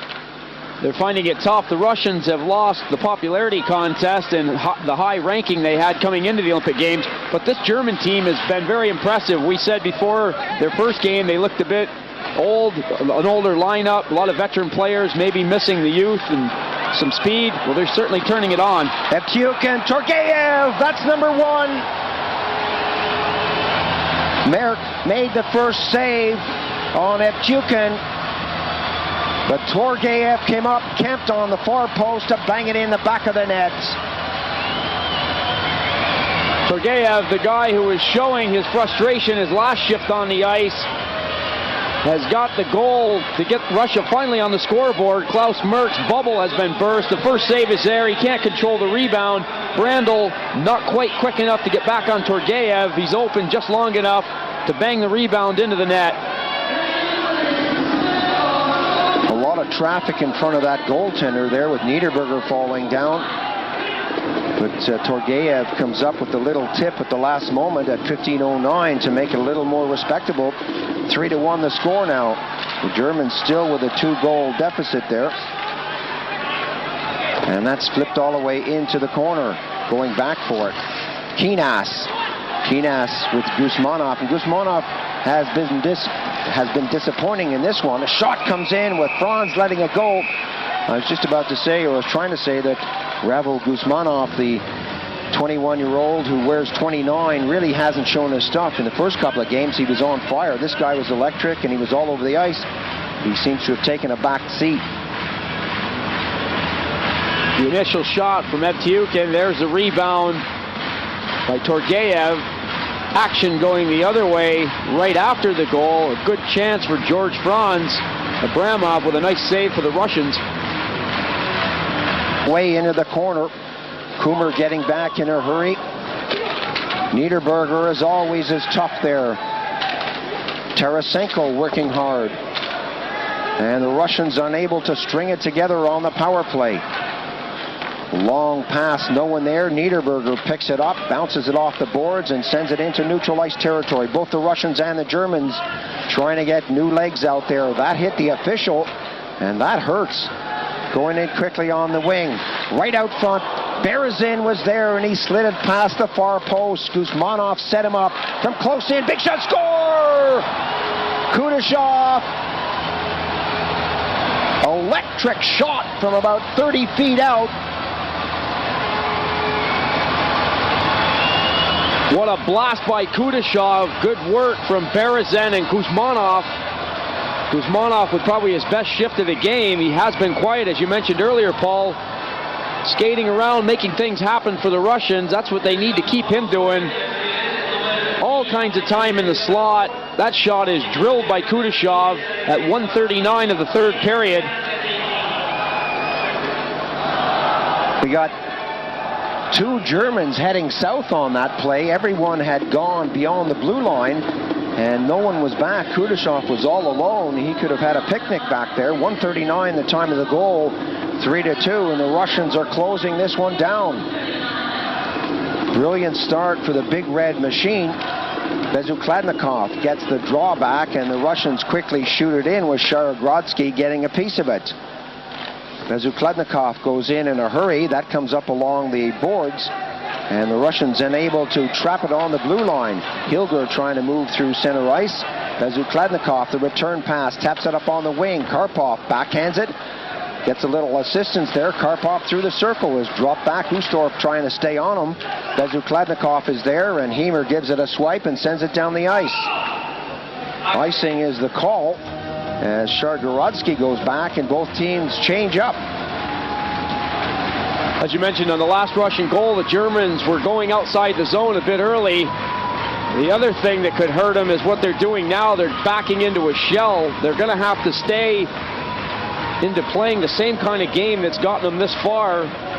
They were ahead 3-1 at the end of two periods by being aggressive. Lukács has done his homework, that's for sure, up until now, but a long way to go in this game. That bobbles back. Smirnov is there for the Russians. Smirnov, a little tip up on the wing. Kudashov now trying to break through, and that's thrown up on the wing for the Russians. Berezin gets it all the way behind the goal, and Kinas goes in hard. Guzmanov now trying to get in there, and Kudashov, who really is developing in this tournament, tried to spin around and get it back into the corner. It didn't work for the Russians. Niederberger still out there. He's had a long shift. The backhander doesn't clear the zone, and Berezin got a tip. Guzmanov takes a hard hit from Brandl, and everyone seemed to stand around for a moment. Brandl almost gave it away. Hilger backhands it off the boards, and the Germans can breathe again. Sorokin gets away from Kumar. Long pass up the middle. Bezukladnikov gives it away. Kumar comes down, hits the blue, lets the wrist shot go. He scores! Whoa, that looked innocent enough. Number 4 for Germany. We've both said it, Paul. Wolfgang Kumar has been impressive. He just keeps getting more and more confidence with every shift on the ice. The big congratulations from his teammates. Number 21 coming down the ice after a bad pass by the Russians. He snaps a wrist shot past Abramov without any problem. A lovely goal for young Kumar. Well, he certainly wasn't screened on this. Another break coming up. What a goal from the Germans. What an end to the period. Anything very serious out there, but they're staying with the big boys. The Slovaks got their confidence booster right after their first game, going 4-4 with Sweden. That was a great game, enjoyed by everybody. The Swedes favored for gold medal.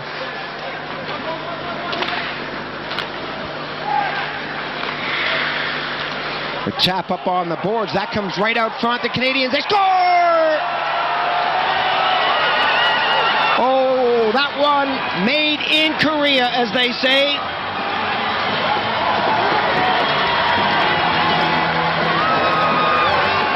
Canadians strike first. The crowd just getting settled with their popcorn and a beer, possibly. Watch the red shirts take control. Broken play. Kontos in front of the goal. The goaltender, Hartman, way out of his net. Korea walks around everybody. Makes it look easy. Paul Korea shifts to the backhand. Hartman has committed himself. Kontos standing in front of the goal. Watches Paul Korea get the Canadians on the board first. 1:06 the time of the goal. Excellent start for the Canadians. Svella chases that deep into his own zone. The shadow out front as Svella looking to find Janos. Svella getting pressure there from Korea. Janos deep in his own zone, drops it off.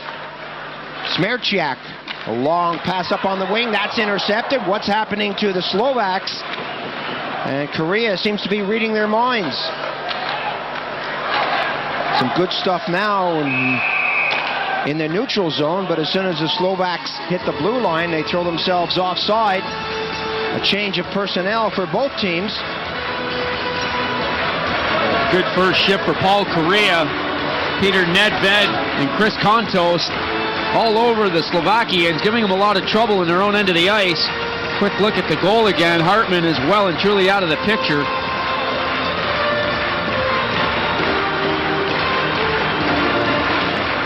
Pace. It's getting faster as the period goes on. Quick look at Wally Schreiber back out onto the ice. The Canadians are using a few more bodies though than the Slovaks are. It could take a toll later in the game. Schreiber, one of the key playmakers on the side, plays his hockey in Munich alongside Dieter Hagen, the star for the German national team. Stasny to Palfi, Bacha. This is the big line with Dano out there, the big line for the Slovaks. The shot was wide of the target. Harlock ties his man up. Stasny took a rough ride in the circle. Norris taps it over into neutral ice territory. Savage is there. Savage gets it right in front. Hartman steers it away. Still not out with Mayer pumping it back in. Norris now a give and go behind the net. Less than 3 minutes on the period. Bouncing puck right in front, and Schreiber took a swipe at it. Norris moves in quickly. Long pass up the middle. And the Slovaks coming in. Score! Dano was there, the big line. Dano, Palfi, and Stasny connect finally for Slovakia.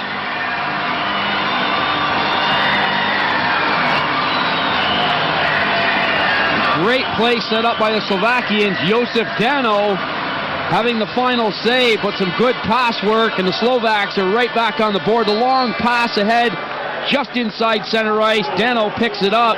He's gone. Derek Meyer trying to get back on him. He isn't going to be quick enough. Number 29, Dano, getting Slovakia on the board.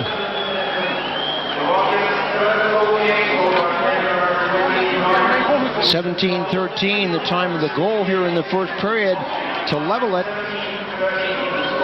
And this is building as we anticipated. Some good stuff from both teams. Good vision from way back on. In the Slovak zone, Schlegel drops it back, and the Canadian Zasli tips it as far as the Slovak blue line. Verholek tried to trap it in. Nedved off the side of the net. Korea trying to get it to Kontos. Had ricochets, and the Canadians buzzing all around that net. Long pass up. Verholek couldn't trap it down. Schlegel being shadowed. Kolnick stays on him. Astley, Nedved, Hasak out front. Astley off the boards. Pass is not a good one. Verholek tips it in. Kolnick picked it up, and the offside whistle blows.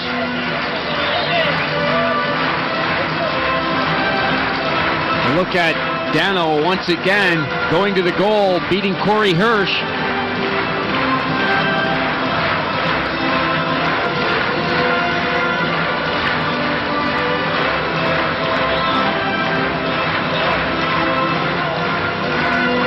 Slovaks, 90% for the Canadians when it comes to killing them off. Mayer taps it along the boards. That's not out. Back to Svella. Svella tips it forward to Petrovicki. The pass into the corner. Petrovicki fanned on that. Got it back to Svella. Now he goes for the corner and gets it. Looks for a give and go. Svella fans on the shot. The Canadians with a chance to break, and they do. Coming back is Johnson. Johnson against Svella. Good move. Shot! Upstairs. Misses the net, and Janos picks it up. Oh, Johnson turning Svella inside out on that one. Great burst of speed by Johnson. A couple of beautiful moves. From the hash marks, back to Svella. Into Janos. Petrovicki is cruising in the corner. Janos fakes the first shot, gives it back to Svella. This time he gets the shot away. Oh, much better second effort. Slovak looked a little casual on the first attack. Svella failing on the shot. This time he gets all of it. Celebrate a power play goal. Janos holding on, doing what he should do, not forcing the shot or the pass, takes his time, delivers it back. That one is sent like a rocket off the stick of Smella. I would have to say to Kori Hirsch's defense, he probably was screened on the play. The Canadians stiffening up right in front of him. A lot of traffic in front of that net, that's for sure. 2-1 now the score here in the second period. 3:27 the time of the extra attackers. All important face-off for both teams. Nedved gets the starting nod, so does Stasny, as you would expect. Stasny has done this 1,000 times before, and he just did it one more time. The Canadians throw it in the corner. Korea along the boards. Korea so cool under pressure. Korea to Astley. Astley takes the wrist shot. Hartman gets the save. Johnson goes after it on the far side. Pushes it along the boards. The Canadians with Kontos now. Kontos again goes in there. Stasny swipes at it. All the way back to the top of the circle. Big shot. Loose puck out front. All the way back to the blue again. Astley wants it on this side. That takes a bounce. And the Canadians keep it in. Batcha takes a swipe at it and it goes out over the blue. This is all over. The Slovaks are going to score here. Right in front. Demo puts it in the back of the empty net. That's 3 for Slovakia. Excellent hockey from the Slovakian side here in the Olympics. Whoa, this crowd has gone crazy. What a happy bunch of hockey players on the ice for Slovakia. Their supporters are absolutely going mental in the crowd. You couldn't be happier for a team if you had to be. We're both North American, Paul. The Americans and the Canadians obviously are the teams we're cheering for, but your hat's got to be off to this Slovakian team. They have come out of nowhere. First round play, they're surprising everybody, and if they ever fought hard for a victory over this Canadian team, who are one heck of a team and will be around in the medal round. 1949, the time of the goal. Some brilliant stuff from the Slow. Dump it down the ice. Salo's being allowed to see the puck, and he's just getting the pads out there and kicking the rebounds out. Johnson took a swipe at that one. Hansen brings it up, tees it up, big shot. Richards pokes it as far as the hash marks, and the Americans now go on the defensive. Going in quickly is Lube. 21 Richards working hard in the corner. Laviolette goes in now to take out Shellberg, but they can't control that puck. The Americans under pressure with the Swedes throwing it around. Now it breaks in neutral ice territory. Going back quickly is Ornskog trying to tie up Henriksen.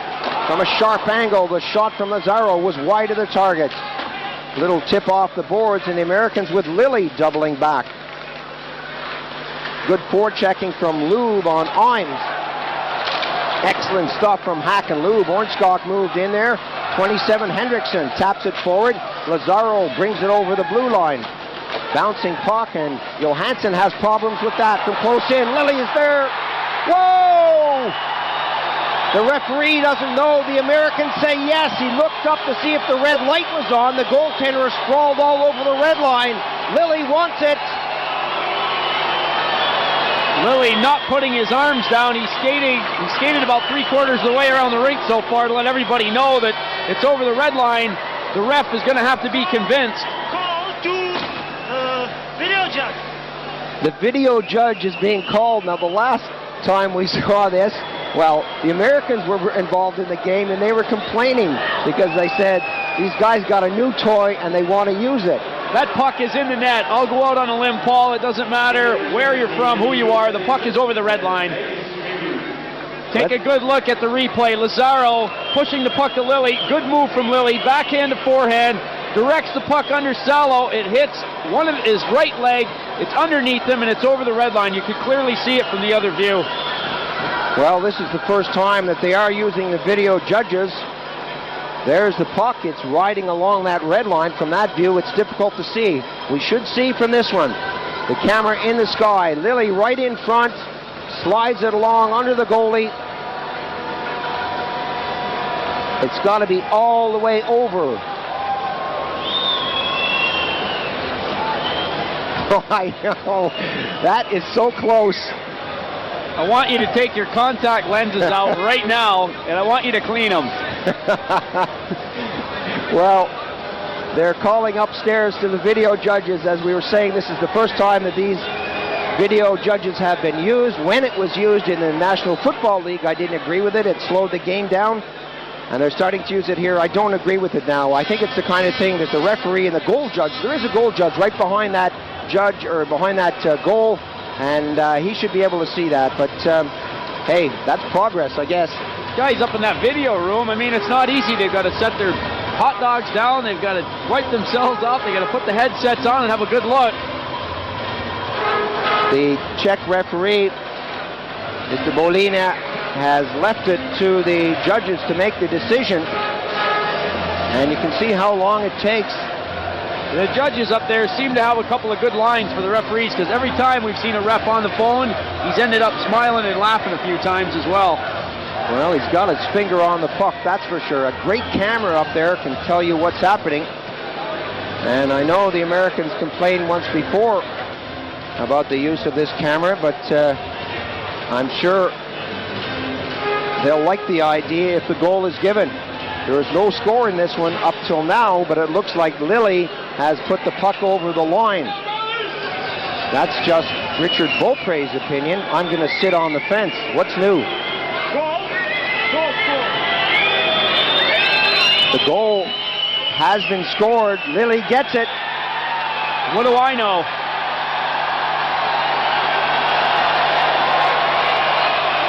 Lille gets the congratulations he deserves. 10:38, the time of the goal, and the American fans cheer after a long, long, long wait. Berglund drops it back to Jonsson, throws it up to Berglund. The Americans moving in quick, playing the same game as the Swedes as they stop things before they start. Shot took a bounce off his skate. And the Americans now with number 25, Campbell, cruising in the slot area, unable to get the shot away. 8 minutes remaining on the period. Big shot coming from Julin. Good save as that's tapped into the corner. Naslund got a piece of it in there, and that's bounced off Naslin's skates. And the Americans now with several players hitting the red line. Laviolette loses control, loses sight, shoots it in.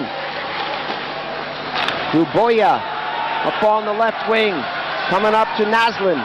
Naslund feeds it right through Julin. Oh, so pretty indeed. Whoa, quick thinking from him.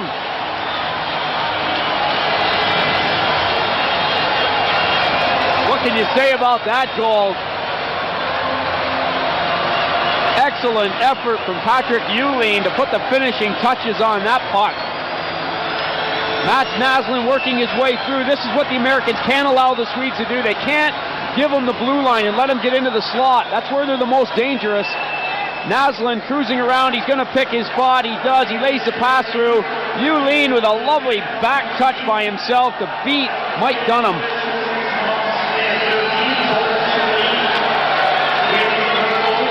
Well, you can see why Julin was chosen second by the Flyers in the National Hockey League back in '89. He's still only 23, a great future in front of him. Dunham gloves that one down as it rolls to his doorstep. 1-1 the score here in the first period.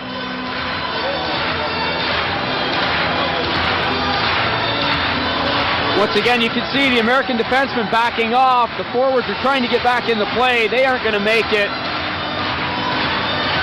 A little around the back move from Julin. Hansen almost broke away with that. Svensson drops it back. Lazaro forechecking it. A little push pass, and the Swedes throwing the puck around now. Howard goes in heavily. Howard picks up the puck, bangs it off the backboards. Campbell skates to the far side. The shot. Score! Whoa, that started way back at the blue. We'll have to look to see who got the final touch. That looked like it changed direction. It does appear that Charles Berglund got a stick on the puck. We'll have to wait and see. It went through about 6 players to get to Mike Dunham. The Swedes applying a lot of pressure. You said it all in a nutshell earlier, Paul. The Americans have been guilty the last minute or two of not finishing off their checks. They're allowing the Swedes to skate away from the puck and get back into the play. Berglund in front of the net. Julin is there. Both players right on top of it. Julin with his 4th goal at 16:05 of the period. 2-1 the score. The Swedes have taken a lead with less than... Finding themselves chasing all over the ice right now. Even though the puck seems to be bouncing a lot, there's another look at Yulin's tip. It's a beauty right into the corner, low. Dunham is beaten. Not a great chance for Dunham as the puck clearly changed directions off the stick of Patrick Yulin. We're saying the Americans seem to be chasing, even with the puck bouncing. The Swedes, to their credit, are really starting to get their passing game together. A lot of give and goes, and they seem to be finding the open man all the time. Unable to get it back, but the Swedes break right through. Berglund chops it along the boards, back to the blue. Stillman muscles and gets it up. Naslund on the wing. Naslund has got Berglund. He's got Stillman. A long rink-wide pass. A little backhander, and the Americans pick that up and find an opening. Americans are doing well on these penalties, but they're never going to win a game playing short-handed, that's for sure. Well, they're short-handed. They are quick enough to force, and that's exactly what they're going to have to do. The forwards are just going to have to keep pressing and stay in control, though, but widening the box out, forcing the Swedes to stay outside. Yulin gets around Howard. That comes to the side of the net in the circle. Lazaro and Martin are out front. A lot of nice passes from the Swedes from close in. The shot. Whoa, that's in the back of the net. Power play goal. Number 3 for the Swedes. Just a matter of time. The pressure has been relentless since the opening face-off of this period. The pressure is only going to get worse when you're short-handed. The Swedes setting it up. The puck is outside. They've got to get back in there. It's Martin who has committed himself to the boards. Now, as the play comes to the net, Yulin has it by the side of the goal. It's a 2-on-1 as Berglund has done a very good job of making sure that the other defenseman can't cover up. Yulin with a hat trick. The Swedes on top, 3-1.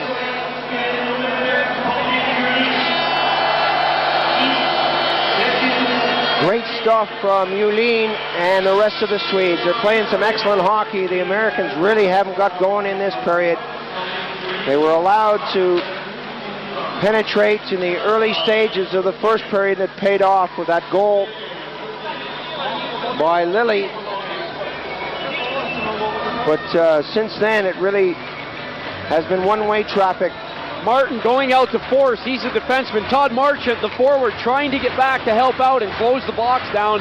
He doesn't get back quick enough. It's a 2-on-1 down low. Yulin blasts the puck behind Mike Dunham.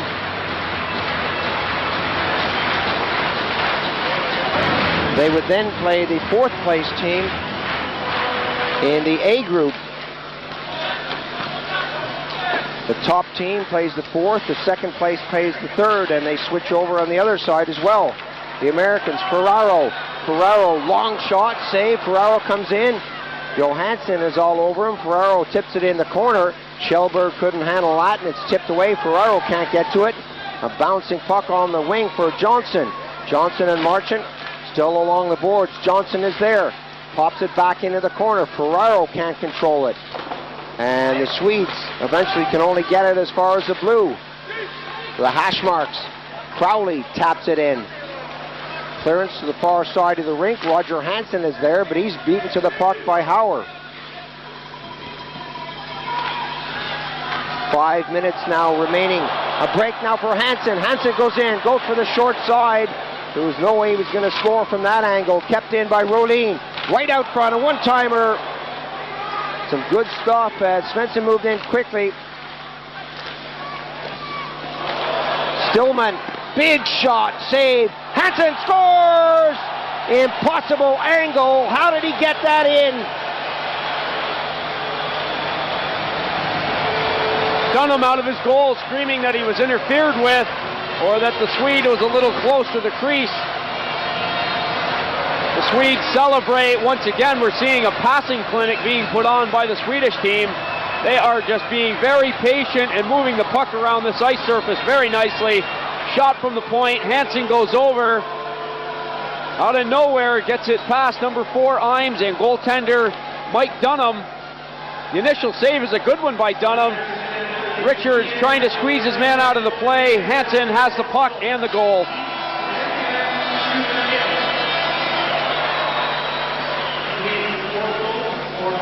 15:21, the time of the goal. Hansen from an impossible angle makes it 4-1 for the sweep. 6 seconds on the power play.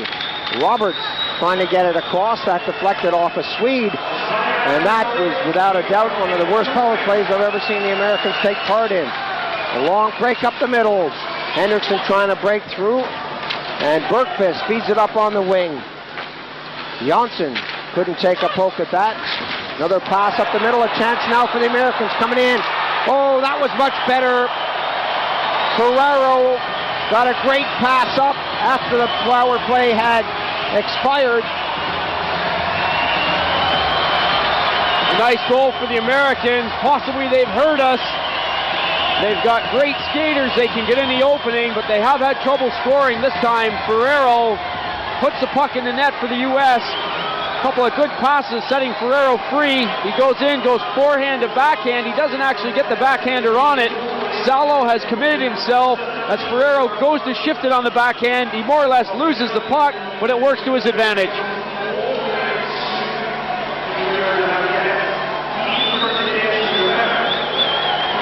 That's Ferraro's second goal of the competition. 3:25 is the time of the goal. Dubois pops that to the far side, and the Swedes now come up. Whistle on the play as Forsberg was breaking. For many people, Forsberg is the best player in the world outside the National Hockey League.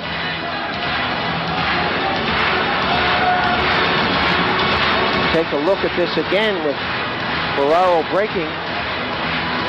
As you said, Bolts, he really didn't get the shot away, but the goaltender had committed himself. He was falling backwards, and it just slid right underneath him. Chivaglia anxiously awaits this face-off, and the officials concerned that too many people had crept into the circle.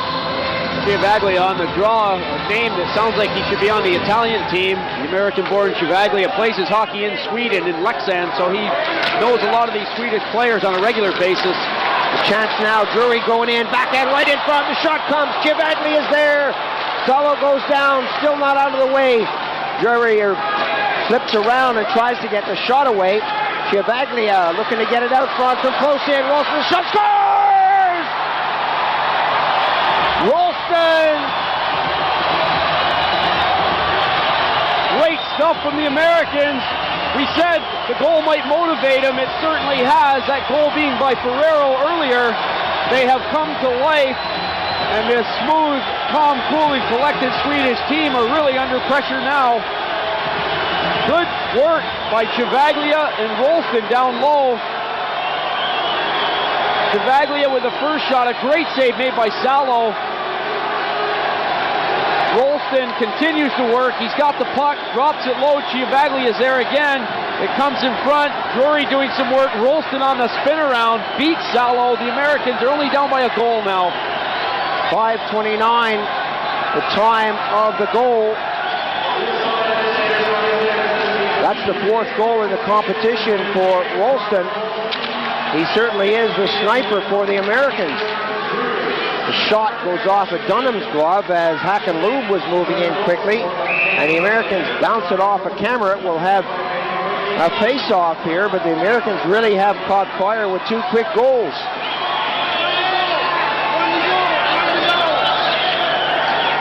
It's certainly a different team out there than we saw in the second period.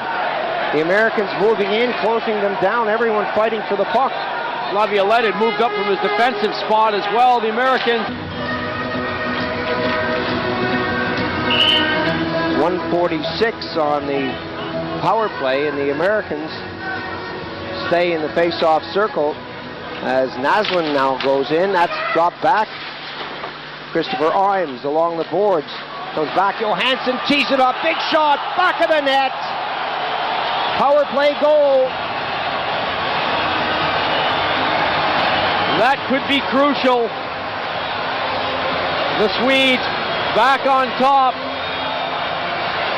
by two, a very crucial power play goal. It's the best helmet I've seen in the Olympic Games, Paul. You see that guy in the crowd with the flashing lights? The shot is taken. Dunham down on his knees. The puck is over him. Big blast coming from Johansson.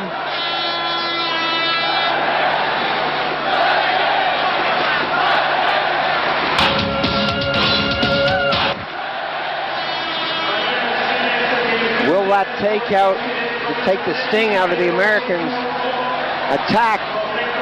We'll see. The penalties certainly haven't helped the American approach out there.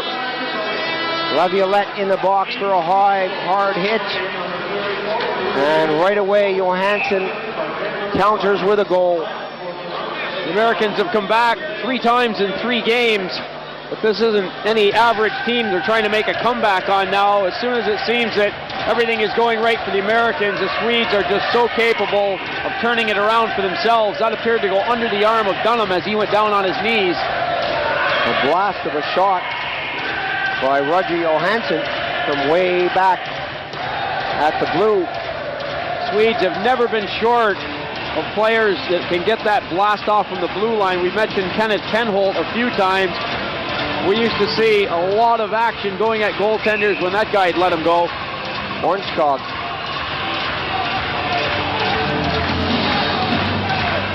Gets set for the face-off, and the officials in this one are taking a long time to line these guys up. I thought they would worry too much about a face-off in neutralized territory. That comes over nicely for Martin. Imes and Martin working on the boards. Beaufait gets a tip. Chance Roberts is brought down by Ornskog, and that's going to cost the Swedes a couple. This guy doesn't miss a trick out there. Well, you live and die by the sword. If you're going to call it tight, you call it tight both ways. That's exactly what the referee is doing in this game. He's keeping it under control, and he certainly is unbiased. Hook is a hook, and he's got the Swedes this time.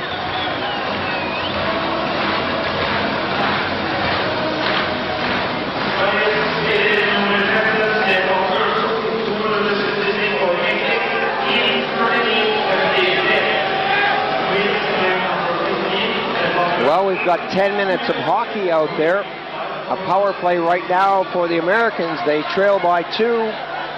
What are they going to do? QIWI steps in. We've got that man Ralston out there too for the Americans. Can they come back yet another time? Roberts. Right in front, and Drury just couldn't get a handle on it. Ralston back to the blue, and that bobbles.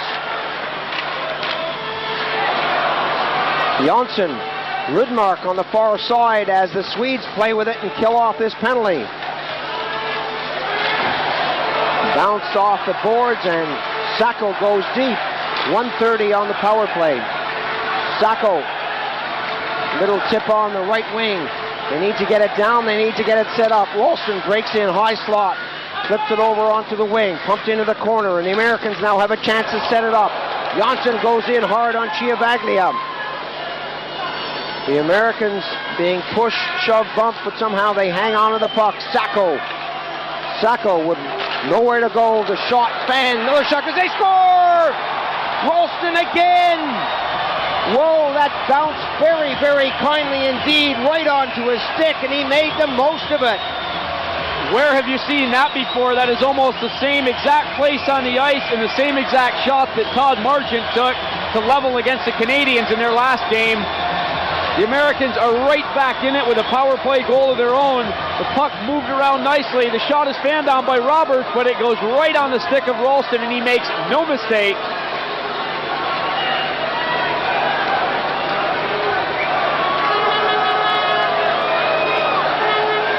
.5-4 the score now. The Americans are right back in it.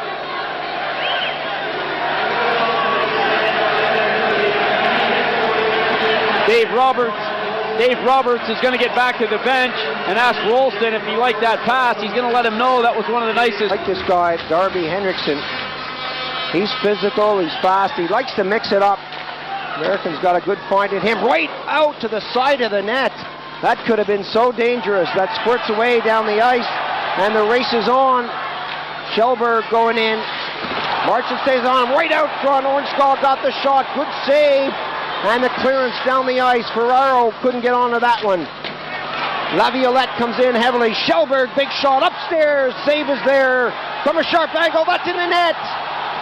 Lube from an impossible angle puts this one on ice for the Swedes. The Americans applying all kinds of pressure. The Swedes, once they got out of the zone, a couple of great opportunities for themselves. Ornskog and Schellberg letting everybody in the building know they weren't going to sit back and play defense, going right at Mike Dunham. Dunham came up with a couple of great saves. Schellberg on the outside, off shot. He's a left-hand shot going in on the right wing. Dunham has a hard time handling the shot. Lube quickly from a very sharp angle just throws it right back at the goal. There's Schellberg's shot. Marchant back there to try and clear. Lube is way over inside the goal line, and he somehow puts it in the back of the net.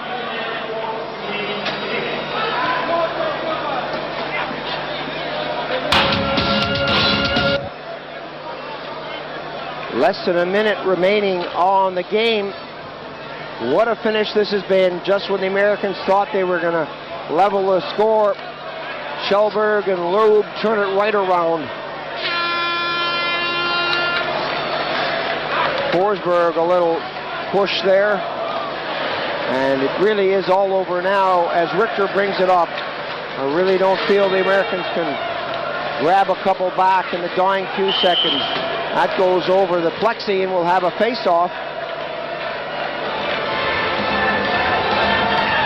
An excellent seesaw battle as we take a look at this again. In off the goaltender as Lube was virtually on that red line. Schellberg shot at Donoff.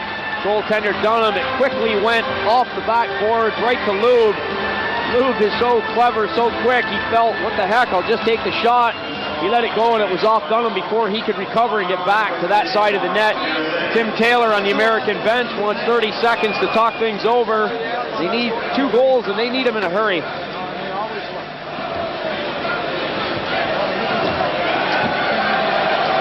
You can see Taylor giving directions who goes where. If the puck is right at center, they'll want to dump it into the side where 2 players are bursting hard on the outside. Look at the reactions from Lube.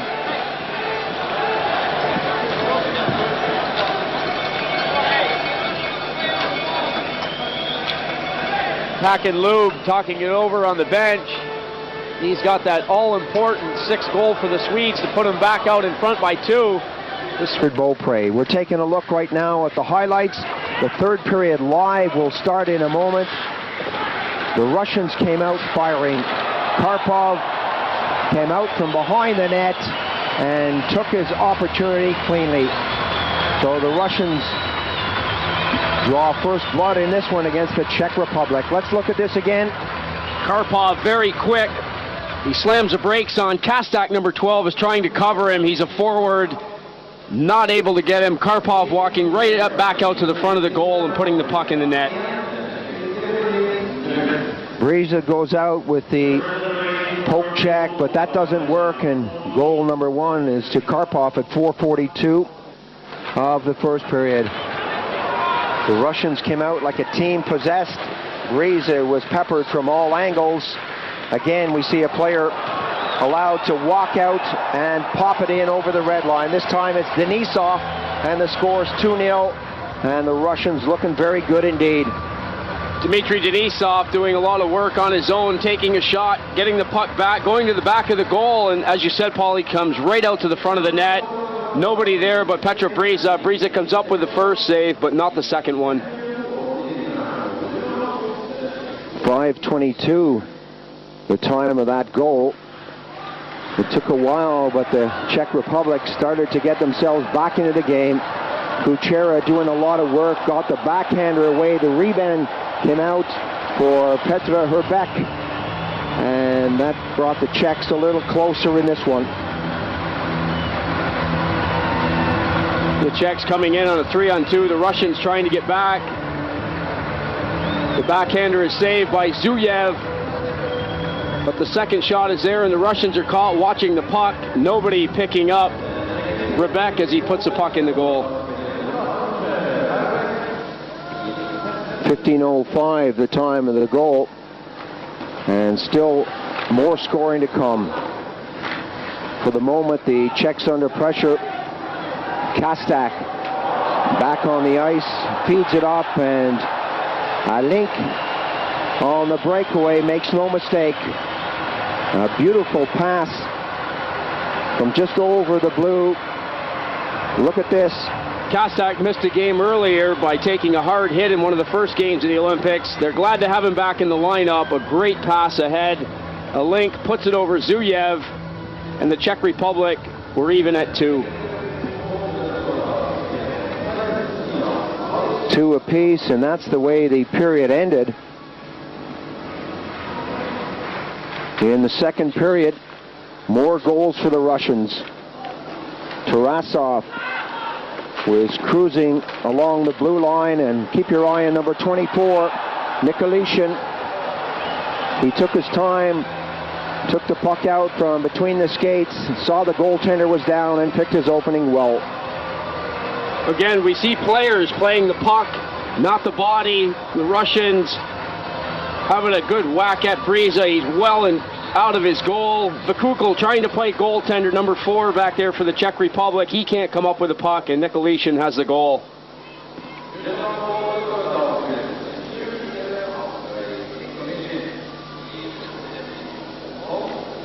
.12 the time of the Nikolishin goal in the second period. Still more scoring to come for the Russians. Karpov, who picked up the first goal, is about to get the fourth. Time running down on the period. The loose puck, Bryza let it come out, and Karpov says thank you very much. Petro Bryza, one of the most experienced goaltenders in these Olympic Games, doesn't very often make a mistake like that. Made the save quite easily, couldn't hold on to the rebound. Karpov right on it with a backhander. 4-2 to the score, the Russians leading. Third period action coming up in a moment. Catch it off along the boards.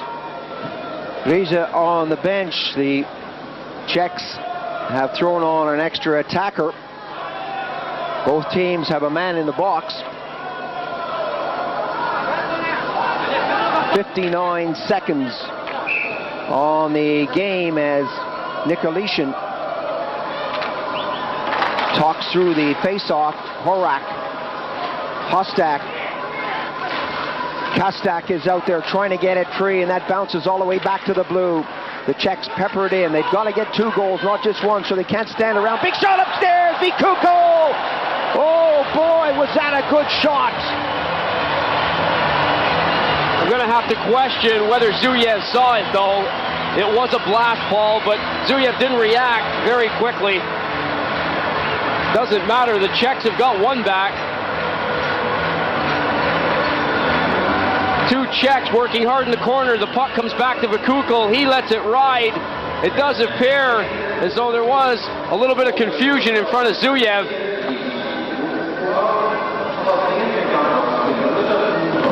Was there a tip in front? Vikukul gets credited with the goal. Still 45 seconds on the game.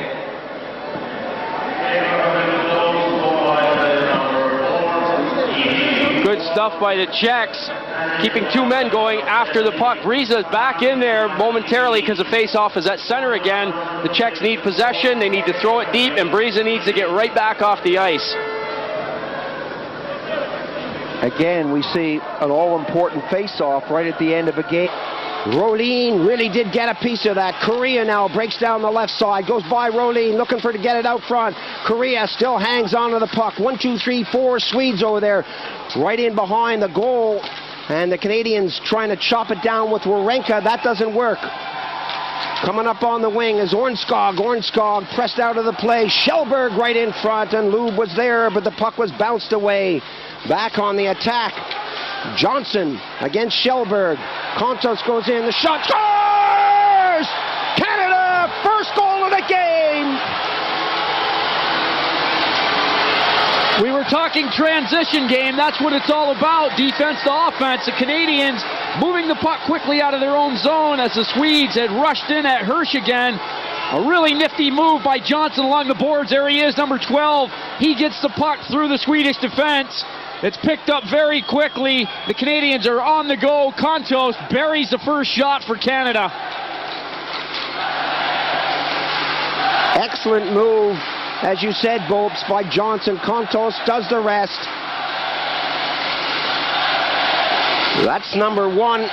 The time of the goal is 2:39 of the first period. A brilliant start against the run of play for the Canadians.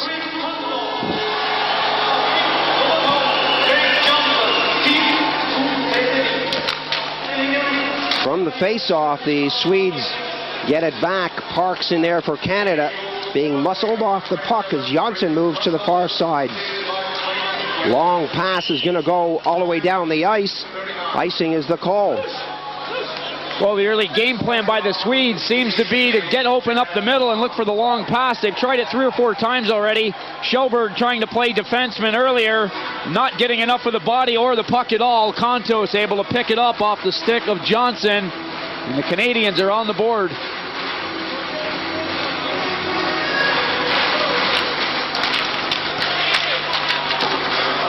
The Swedes now with Johnson on this side. Coming up to the 3-minute mark, Stillman tries to... Of holding the back of the box, and there was good communication. They were constantly yelling to Wally Schreiber and Greg Johnson up front. Parks unable to control that bouncing puck. That comes all the way back onto the D, and the Canadians set up the box as the Swedes continue to throw it around nicely. Big shot. It's underneath the goalie and trickles back behind the red line. That comes all the way back, and Johnson is not there to keep it in. That was so close. Hirsch went down, lost it completely on that big shot. Forsberg rattles that in. Going in quickly is Hansen. Hansen is one of these guys that doesn't get the press that the Lubes and the Forsbergs get, but he's always there. Forsberg back to Johnson, back to Forsberg. Forsberg, big shot right there. Hansen! Whoa! Big goal off that rebound.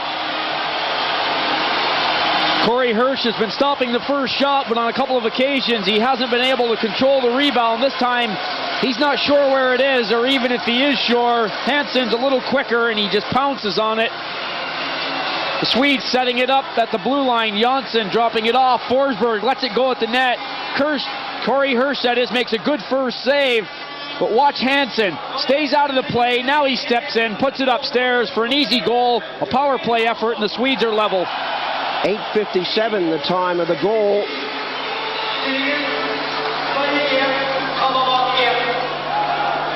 And the Canadians with Mayer coming back on the ice. Hockey, it's a game of momentum. There's a lot of time left to go in this one, though. Aucoin up to the boards, and Parks is hit. And the Canadians have to go back with Warenka up on the left side. He's got Parks up on the wing. Warenka goes to the right. Norris, big shot. Salo makes the save. Johansson clears it away only as far as Warenka. Warenka taps it in front. The loose puck is there. That's upstairs!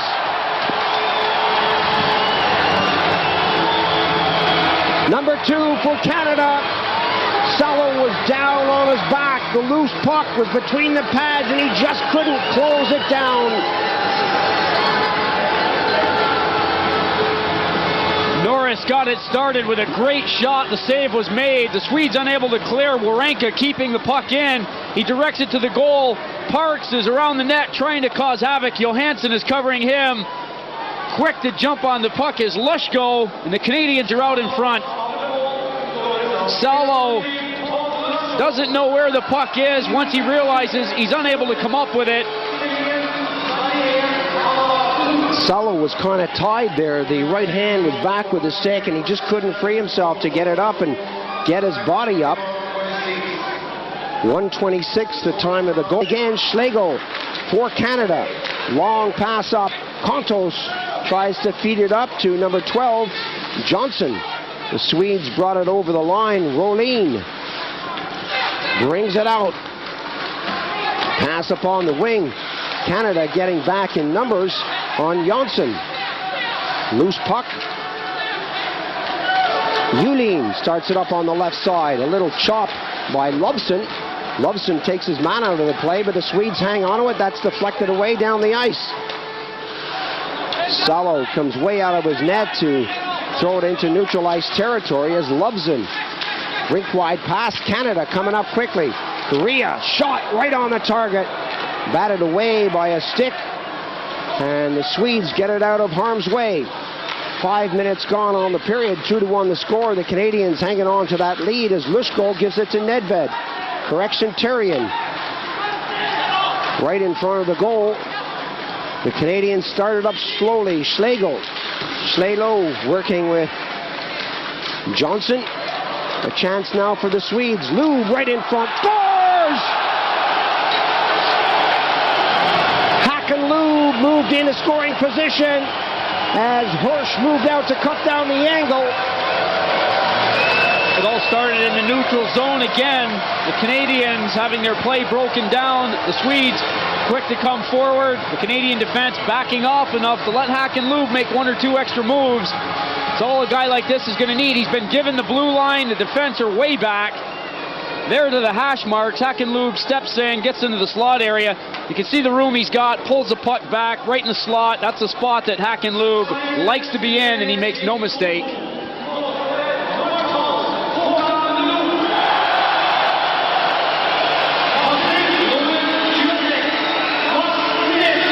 .519 gone in the period, and it's all level once again. From the face-off, Ornskog gets it back, and it's thrown up quickly, and the Swedes coming right in on goal. A big hook. Astley touches it, and that's going to be yet another penalty. Well, the high stick indication is there. It could have been a hook, it could have been a high stick, and Rennie is becoming more and more animated back there. Not happy at all with the call. Rennie finally showing some emotion, as you said, Paul. Schellberg, a big guy, not the easiest guy to pull down. The stick is up around his shoulder. A look earlier at the Hakenlube shot, keeping it low, picking his corner. The Canadians are back in the penalty box, a place where they don't want to be. Meyer in there for high sticking at 5:28. Hang on to that puck. Aucoin grabs Naslin. And Naslin goes for a skate and slows it right down. The team's changing on the fly. The Canadians had to wait till the puck came out of their zone.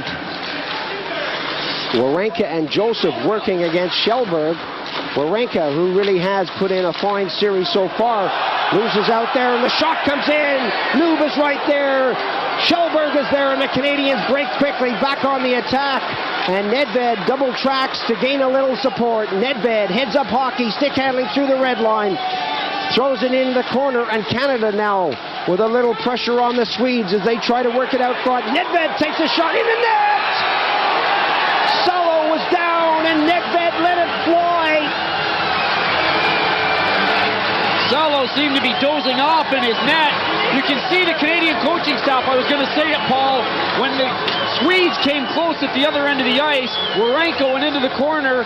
He didn't really play the body that well, but Aucoin followed him into the corner, leaving the Canadian net wide open. Both defensemen trapped behind the goal.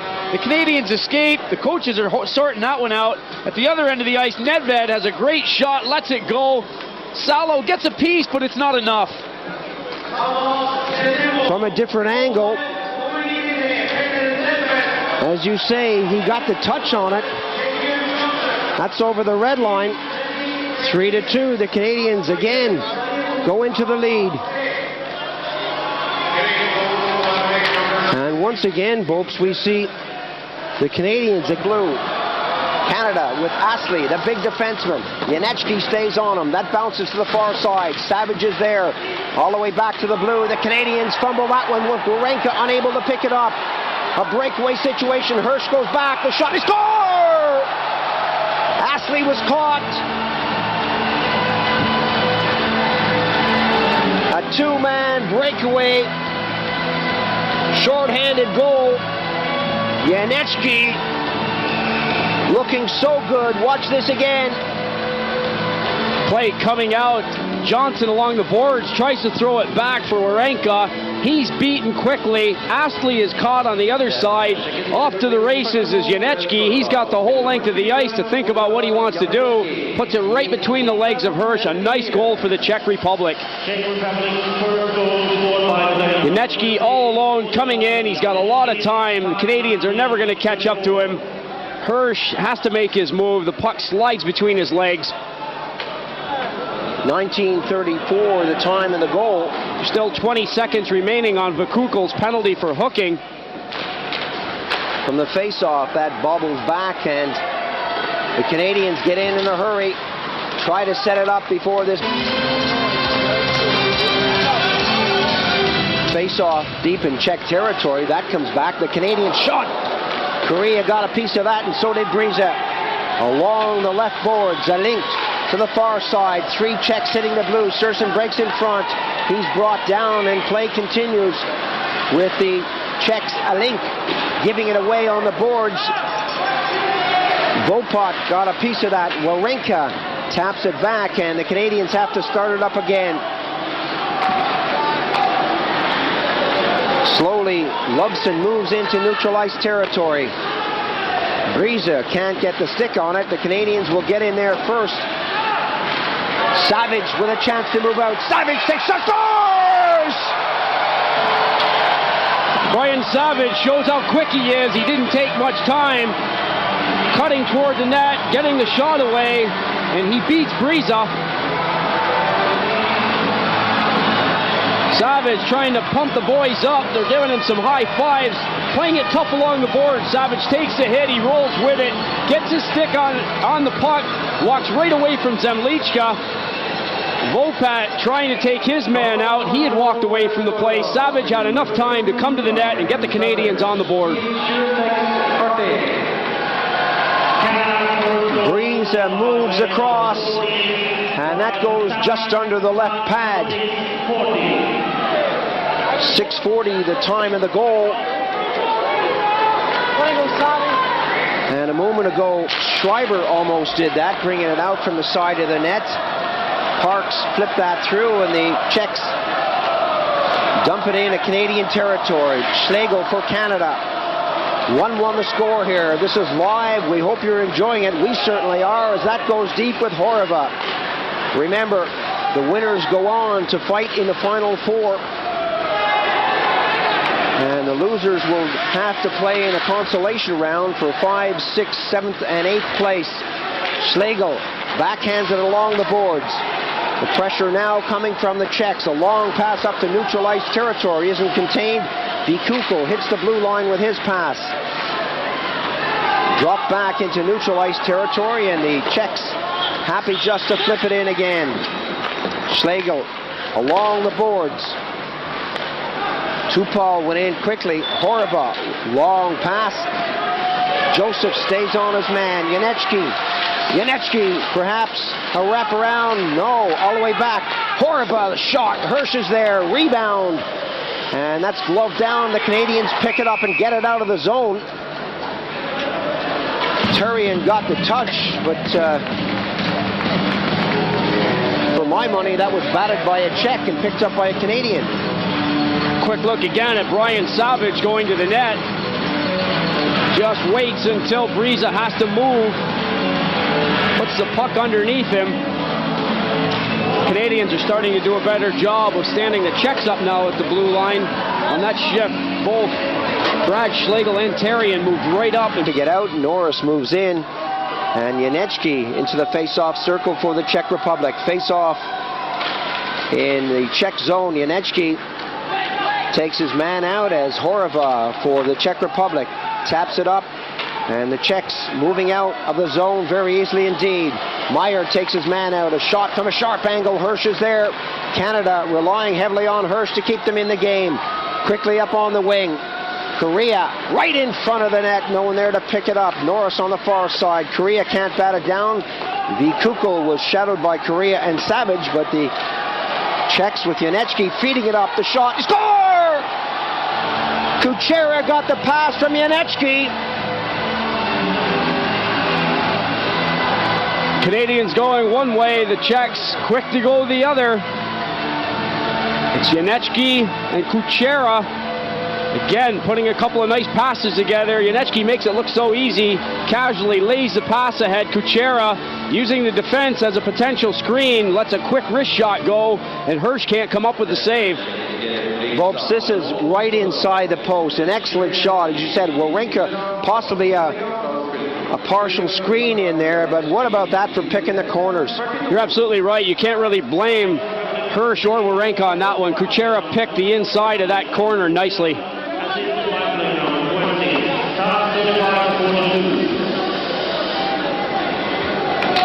15:42, the time of the goal here in the second period. Staviana now for the Czech Republic comes up to the red line and tosses that one high. Lubson at the side of the net. Lushko into neutralized territory. 4 minutes now remaining on the period. Serban, a long pass, goes all the way down the ice, and Harlock is back on Surson. The officials get back in a hurry to keep them apart. Icing is the call. Janecki feathering that pass through. Mayer and Wawrinka back there. Wawrinka right in front of Hirsch.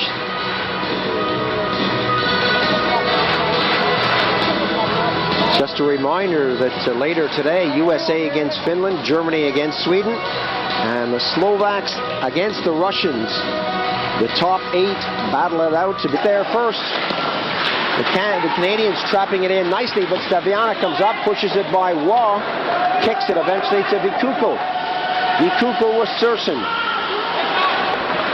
Canada grabbing that. Harlock, his shot hit a player. Vikuko got in front of that. Waugh is there. Harlock, the big defenseman, against Vikuko. Vikuko is dropped. Zemlichka sends it to the far side. Schreiber goes for a change. Lynch comes up, drops it back nicely. Zemlichka shot, her save. Another one coming in with her back. Norris, who's been quiet in this one, starts it up for Canada. Norris hits the blue, hits the red. Norris gets away from Horak, but look at the number of Czechs there to cut him down. 3 Czechs camped just over the blue line along the boards. Canada unable to get started. Going in quickly, big hook there. Score! Tukal brought his man down on the far side of the rink, but the Canadians come up with a goal. They worked hard for that one, Paul. We keep saying it, the Czechs aren't making it easy, and they aren't. That is good hard work from the Canadians. They earned that goal. Norris never saying no along the boards, fights and struggles. He's hooked, he's tied, he's dropped. He slides the puck across. Brian Savage with his second goal of the game, and the Canadians are on even terms with the Czech Republic again.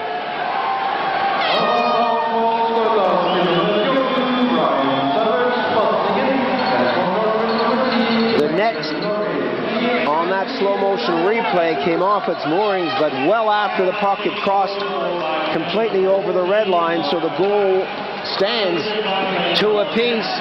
Well, the Newfies have got something to cheer about again. Their man, Dwayne Norris, has done something wonderful for the Canadians. 2-2 the score, 14:35 the time of the goal here in the third period. And just as I was saying how badly the Canadians were playing, and I think they were, so I'll support that decision with anyone who wants to argue with me. They come up and they score a big goal. That's what counts at the end of the day, the number of notches on the scoreboard when it's all over. Okay, Paul, you can say what you like. It's your dad that's in Ottawa that's going to hear it tomorrow in the office. Norris just keeping the legs going. He isn't going to give up for anything or anybody. Tupou bringing him down. Savage with the finishing touch. And that is justice served. Just before Norris started to move, I said that Norris had been quiet and hadn't really got anything going. He comes up and proves me wrong. Well, imagine the Canadians will be on the phone to say, hey, keep putting these guys down. As soon as you do, they pop up and they score and they prove you wrong. He's going to forget about most things, but when it is blatant, the call will be made. The Canadians with an all-important power play. You can see Breeza taking his time. He's going to let Janecki and Kuchera get an extra couple of seconds to catch their wind. Janecki there for the face-off. Nedved against Janecki, and Nedved being told to get his feet back. The Canadians win the draw. Big shot comes in. The tip in front. Another shot. Scores! Canada win the game! Korea was kept right out front, and the Canadians celebrate. The Canadians have won. Rennie is happy. Dubé is happy. Why not? Big power play in sudden death overtime. A hook just when they didn't need it. Horak goes to the bench. The Canadians get the draw back. The shot goes in, and that's all they need. Rennie can rest for at least a couple of days now as they move into the next round. It says something about this Canadian team. They have a lot of guts and a lot of character. They were behind and they were outplayed for about half of this game, and they came back hard. They didn't give up. It was a play by Norris that really got him going, feeding Savage and leveling the score at 2 in the third period. That got the Canadians really on track. The diminutive Paul Kariya. Watch this again, all the way back at the blue. The big slap shot comes in. Nedved wins the draw. That's the important thing. Now Warenka has the puck. He directs it to the net through traffic. Korea's waiting right there. Breeza cannot recover quick enough, and the Canadians have won it.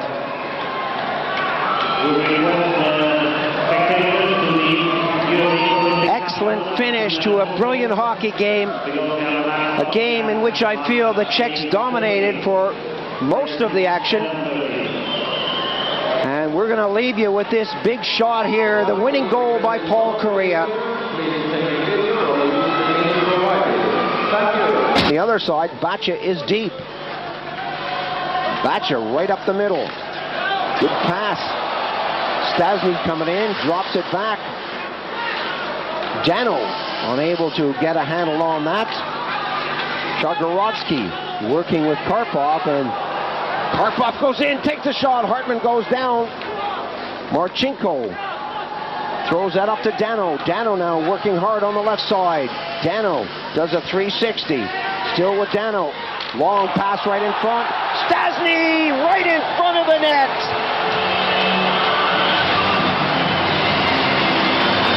The Slovaks strike first, and if you had to pick a guy, who's going to do it? Stastny right in front of the goal. There he is.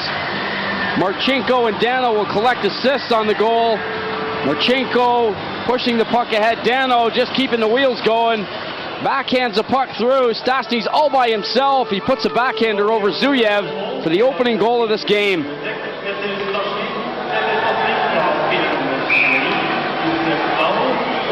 Zuyev down on his knees. Stastny getting the puck by him. The Slovaks are on the board first.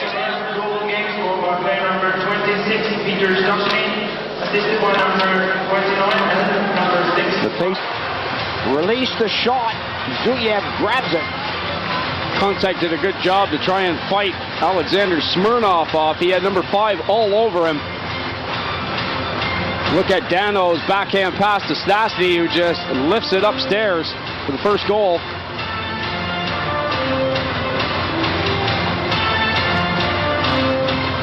A little tip forward to Hasak. Hasak motoring at the blue. Hasak still moving in. Drops it back, and not a great pass back. Medrick, 24 seconds on the power play. This hasn't been a great power play for the Slovaks, and now Hasak brings it up at center. Berezin stays on him, tipped over on the wing. The Russians closing them down right on the blue. Torgeyev working up. Torgeyev right in front. That's in the net! Torgeyev crashed right into Hartman. It took a long time for that puck to reach the back of the net. Interesting goal. Torgeyev getting it a shorthanded effort. Hearn was right behind Torgeyev. Torgeyev was clearly in the crease, but Hearn doesn't seem troubled by that. The goal is going to be allowed to stand. The Russians on a shorthanded effort coming up big. Torgeyev getting the goal. Evtyukin giving the assist. Great job by Evtyukin coming in and getting the pass right in front of Hartman.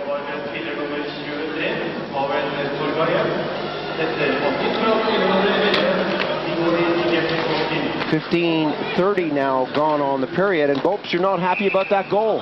Well, I'm not saying I'm not happy. It's certainly not a good one for the Slovaks to give up. It's a short-handed goal for the Russians, and the Slovaks have been setting it up nicely in the past on the power play. The Russians had seemed to be shutting them down. You know, oh well, that can happen, but to give up a short-handed goal, that's not good. That's still a discretionary call by the referee as to when the guy is in the crease, how he got there, how the puck went in the net. That's none of my business. I guess Hearn knows what he's doing there. That's his call. Shindelev was right behind him. Difficult to see who actually got the touch. Hasak was also in there with Hartman. Petrovici unable to reach that as the... Getting plenty of action and coming through for Coach Tikhonov.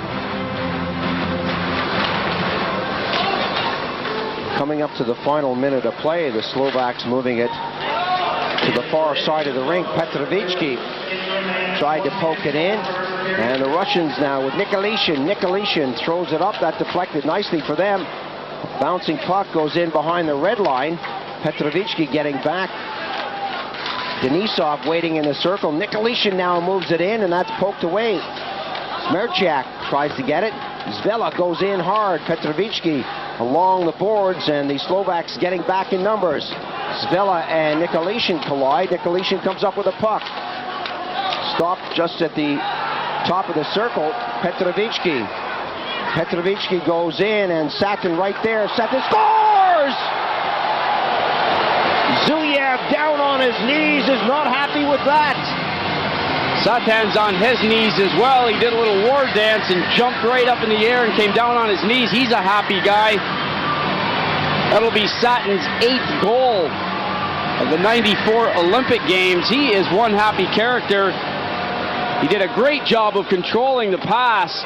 Petrovici is going down with him. The puck comes off a stick and hits Satin up in the chest area. Goes right down to the ice. He quickly slams a backhander behind Zuyev. Good reflexes from Satan. There's the pass going off him. It's down on the ice, and just as quickly, he bats it into the goal on the backhand. Zuyev did not look ready for that. 19 seconds left on the period. Zuyev was back in his net, and as I say, he really wasn't set. 2-1 the score here in the first period. Kudashov gets it back onto the D. That's tapped up. Kuzmanov taken out of the play, and Sorokin picks it up in his own zone. Sorokin, Kudashov, and there goes the buzzer. For many people, a surprise scoreline, 2-1. The Slovaks leading the Russians after 20 minutes of hockey, but still a long way to go.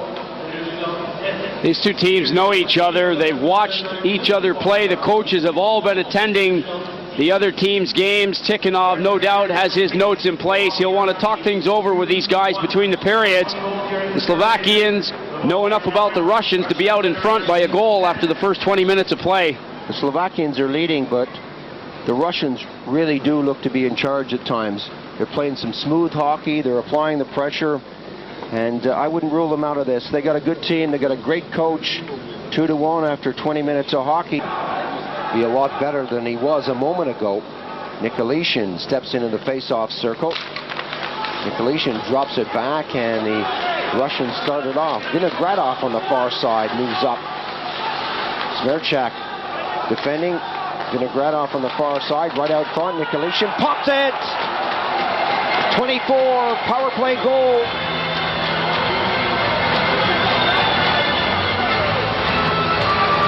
The Russians, with a lot of time, force it to the front of the goal, but Nicolishin gets his stick on it.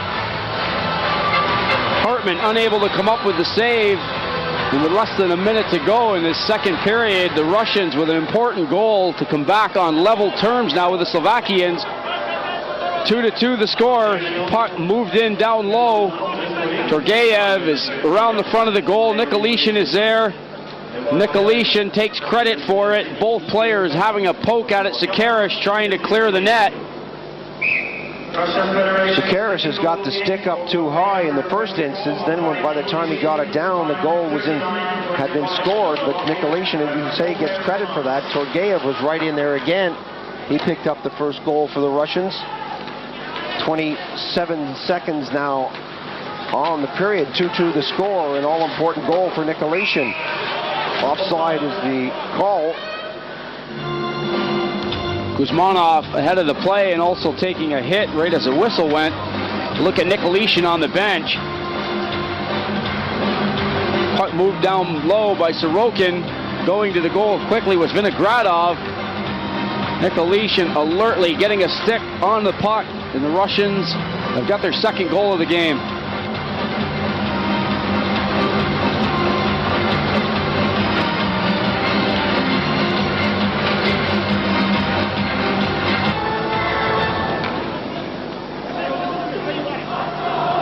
It's now 7:38 of the overtime period.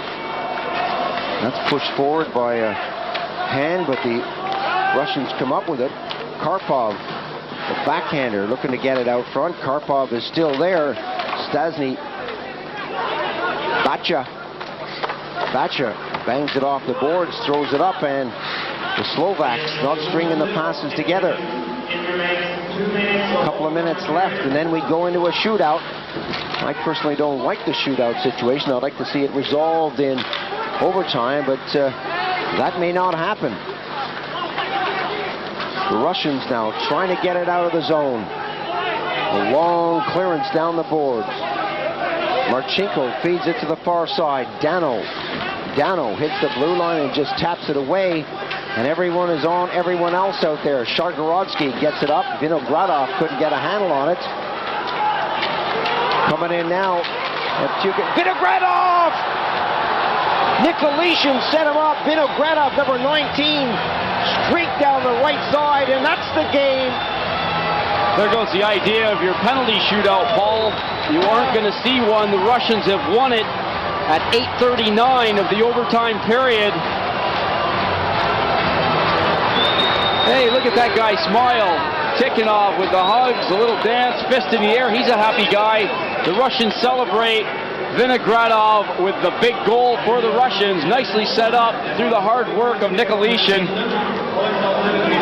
Folks, Tikhonov knows that he's lucky to be in the next round. They played well, so did the Slovaks. Again, no real losers in this game.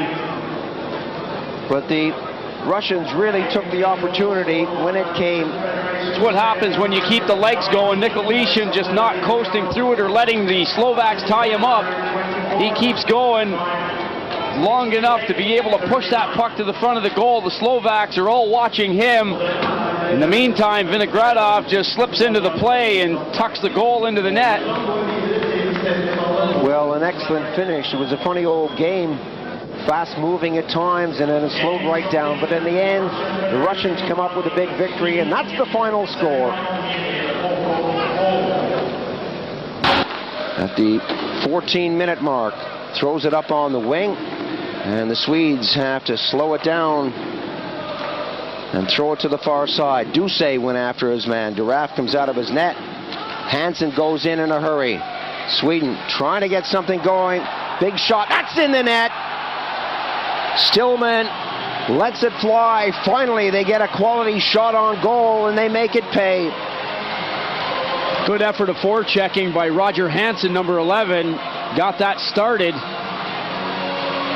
Hansen going in. He takes the body. He's got help. The second Swedish forward takes the puck quickly, moving it back to Stillman. Stillman lets it go. Duraf has a piece of it, but it's not enough. Bergqvist collects an assist. This is from our camera in the sky. Duraf with the glove hand going up, but as you said, Bopes, not enough. 14-14, the time of the first goal. That's the third goal for Stillman. It took a long time to come, and we actually expected to get the officials' attention out there. Duraf was trying to let the referee know that his net was off. He had his arm in the air, the whole crowd watching him. They knew what was going on, but the referee hadn't spotted it yet. A lick earlier at Stillman as he gets the shot away. Duraf appearing handcuffed.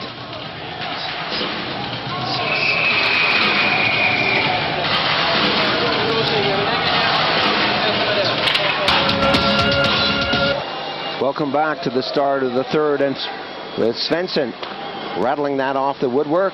Germans can't keep it in. It goes all the way down to Duraff. Niederberger. Long clearance up. And the Germans with Hagen starting it up now. Dieter Hagen at the blue at the red. Hagen gives it right away at the blue line. A chance now for the Swedes. Naslund. Lube is following. Pass all the way back. They score! Ornskog. A bit of a knuckleball. It's not a bad call, knuckleball, Paul. That shot really wasn't going very hard at all. It appears to me as though Duraff just never saw it. He had a couple of Germans in front of him. His alleged teammates really not helping him out on this one. Not the best of luck for the Germans as Naslund does all the work. He's skating around, he's being hassled, he throws the puck out in the slot. Ornskog is wide open. He just directs it on a one-timer. Duraff right out in space, doesn't have a clue where the puck is. He never saw it. Keenass is standing right in front of Duraff. You can see Duraff bending down. He's a tall guy, he's trying to have a look. He saw that when it bounced out of the net. 7:42, the time of the goal. Ornskog, the goal scorer, and that makes it 2-0. The Swedes leading the Germans. The face-off, Brandl got it back, and that's thrown right up to the blue line. Meyer having problems getting away from Forsberg.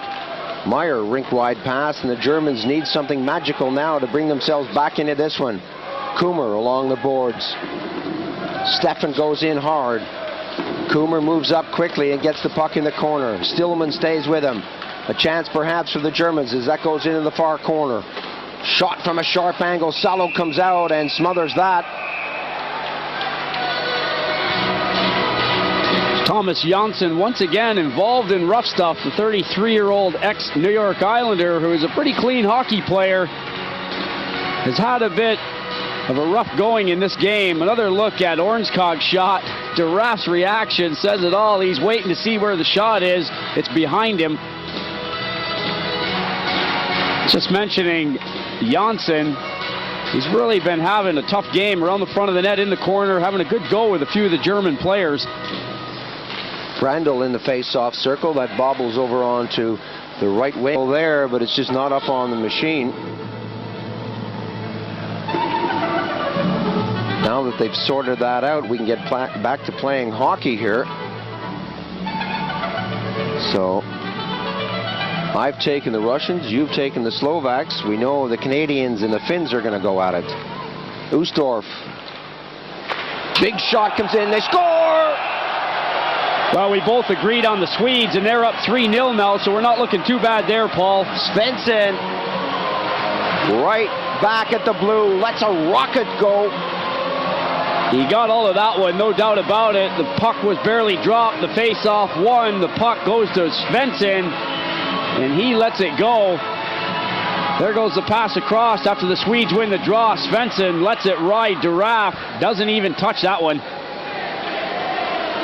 Big shot from the blue line.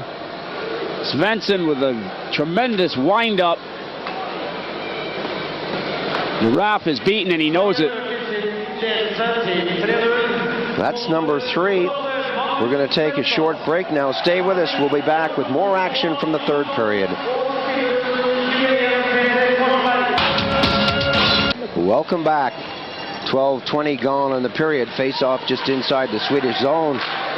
Long shot. Salo got a piece of it. Meyer really let that one go. And the Germans, Bopes, they got to find something quick. They haven't been able to score a goal yet. Possibly if they can get one in a hurry, it might give them some kind of a lift. They're going to have to push hard, though. Ammon circles to get out of trouble and starts it up again. The Swedes are meeting them right at the blue line.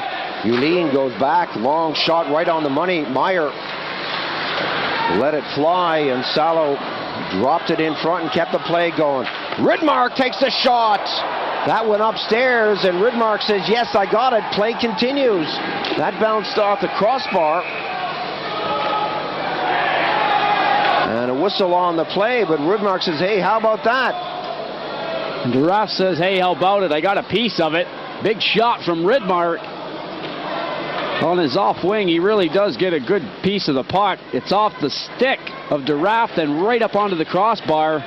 Close call.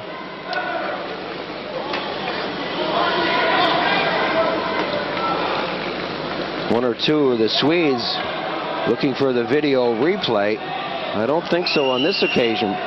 Bang, right off the crossbar, no doubt about it. That wasn't a goal. Could hear it all over the rink. Doesn't have a chance on that one. Brad Schlegel is doing exactly what he is supposed to do. He isn't even watching the puck. He's going right to the Finnish player that's breaking to the goal. That's an unlucky one for the Canadians. Power play goal at 2 minutes and 8 seconds.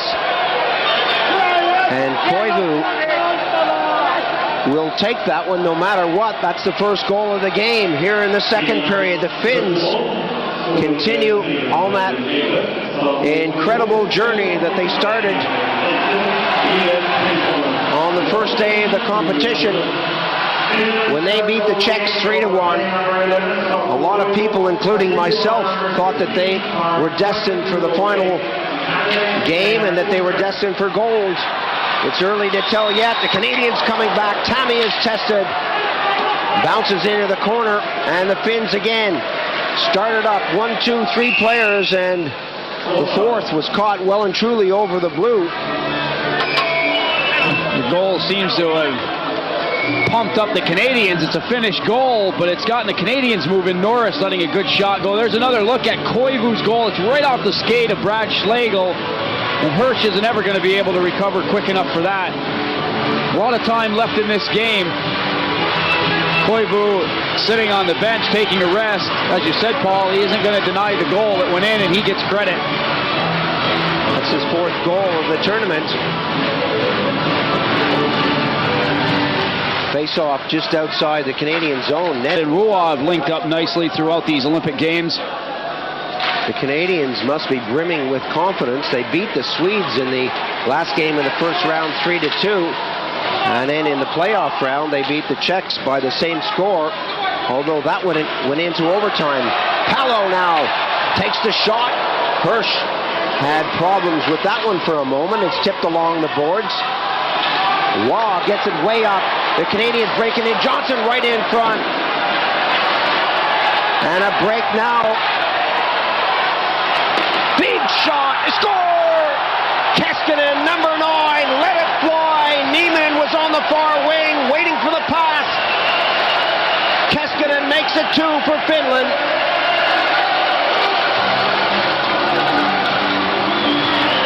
.348 gone in the second period, and the Finns have scored twice. Schlegel going back on the defense. Keskinen has a look. He takes his time. He's got plenty of it. He elects to drill this one, and it gets past Hirsch. Niemann breaking hard for the goal. 2 Canadians chasing him. Keskinen has the shot. Virta has the assist. Another short break coming up, but stay with us. This one is hot.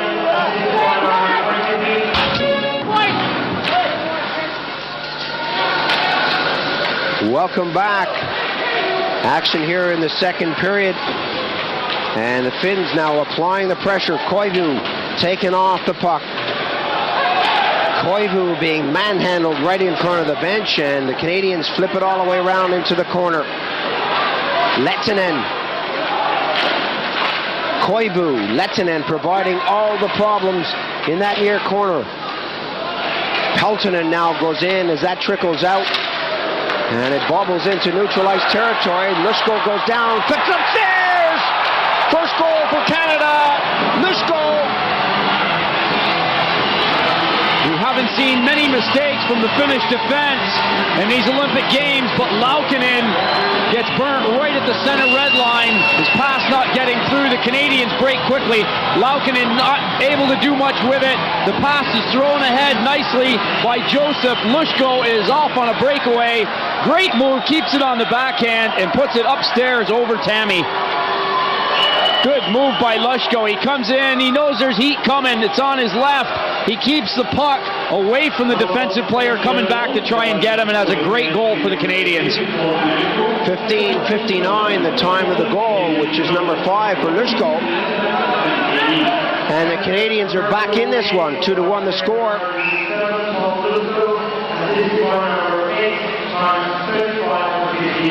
Ojanen against Savage. Pushed away by the Finns, and the Finns with everyone inside the blue. Now Kiprusoff has to go back out in neutral ice territory. Stromberg joins him. A little tap off to Ojanen. Ojanen feeds it right through. The backhander from Alatalo doesn't come. Schlegel is all over him. Savage slams on the brakes. Schlegel and Harlock back on the D. Savage in the far corner. Long pass all the way down the ice, and another icing call. Yukatami had several moments there without anything at all, and then all of a sudden Joseph sets Luzhko free right at the blue. Hämäläinen is chasing, but he can't get back in time. Big chop, but that doesn't put number 7 off his stride.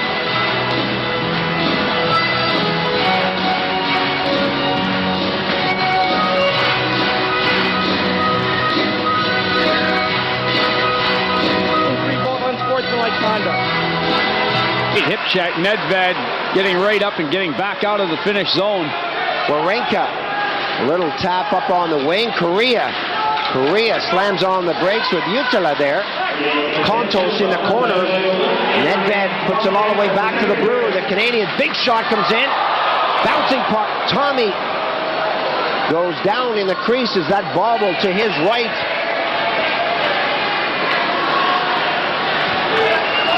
Korea up on the left side. Kapanen chases back. Shot in front. The score! Kontos took a swipe at it, but Nedved is right there to make the score 2-2. Kiprusoff can come out of the box now. The Canadians have scored. They have fought back hard, down by 2. They have come back, and it's level at 19:24 of the second period. Kontos coming into the slot, lets it go. That's off helmet and skate. Very alertly, Nedved grabs the puck and puts the puck behind Tammy.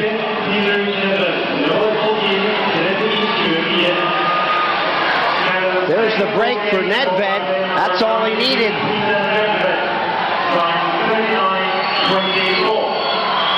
No one there to pick up 93, and that goes between the pads. Tammy is beaten. 36 seconds remaining on the second period. That is a big goal. Less than a minute to go, and the Canadians have come back hard. They are going to come out in this third period fired up. Welcome back. We got the third period here. Action has already started. 3:45 gone, and the Canadians on the attack. Warenka takes the shot, and Tammy bats that over in the far corner. Verta goes in, and that's left as the Finns started out. Through center now, Finland. Palo taken off the plate. Nieminen fires it right back in. Keskinen bumps. Kontos moved in, and that bounces up nicely. Canada with Korea. Kontos trying to get it in front. Verta, good job of keeping it out of the way. And the Canadians really have picked up their game.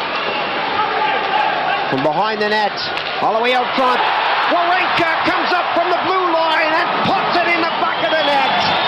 Canada take the lead for the first time in the game. What a goal by the Canadians. Good work by all 5 players on the ice. Lovesen taking the body in his own end. He works hard to get the puck up through. He has one shot himself earlier as the Canadians keep the pressure on. Good work around the goal. Korea, Johnson, Warenka with the final say, and the Canadians are out in front. Korea sliding it to Johnson. He slides it out, and Warenka really puts that nicely up on the top shelf. 4:27 gone in the period. And Warenka picks up his second goal of the competition. 3-2 now, the Canadians lead.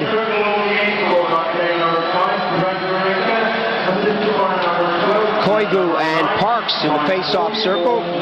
Mayer to the far side, and the Finns sense that this one is not going to be a walkover. Well, for the first time in these Olympic Games, again, we can see the coach on the Finnish bench, Kurt Lundström, looking a little concerned. It's a first. He's talking more than he has throughout these games.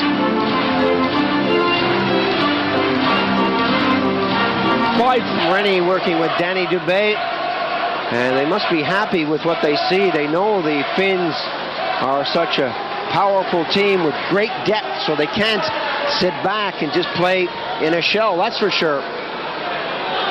The Canadians, with just 10 seconds on that penalty, are not making any friends here.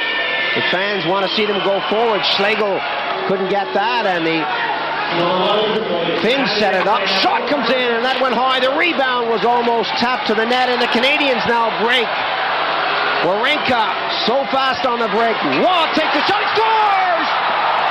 Whoa, what a quick break, and number 5 set it up yet again.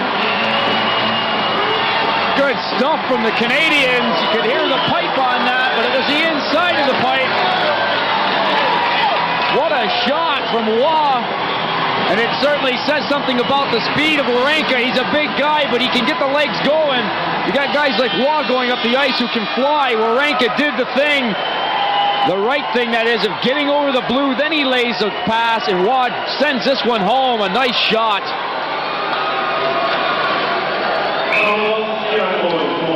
Kiprusoff tried to get in there to block it, but it didn't work. Good pass by Wawrinka. Verta goes with Wawrinka. Waugh drills this one. It's upstairs. Another short break coming up. Stay with us. We'll be back. Rink-wide pass is a slow one. The Canadians looking confident as they make these build-ups slow and deliberate. Both teams changing, and the Finns are back at full strength. Verta, a big hit on the far side, right in front of Tammy. And that bounces out, and the Canadians with Raw getting it back to Schlegel. Schlegel right up the middle. A bouncing puck, grabbed by Parks. Parks comes in, lets the shot go, scores! Oh, another one for Canada!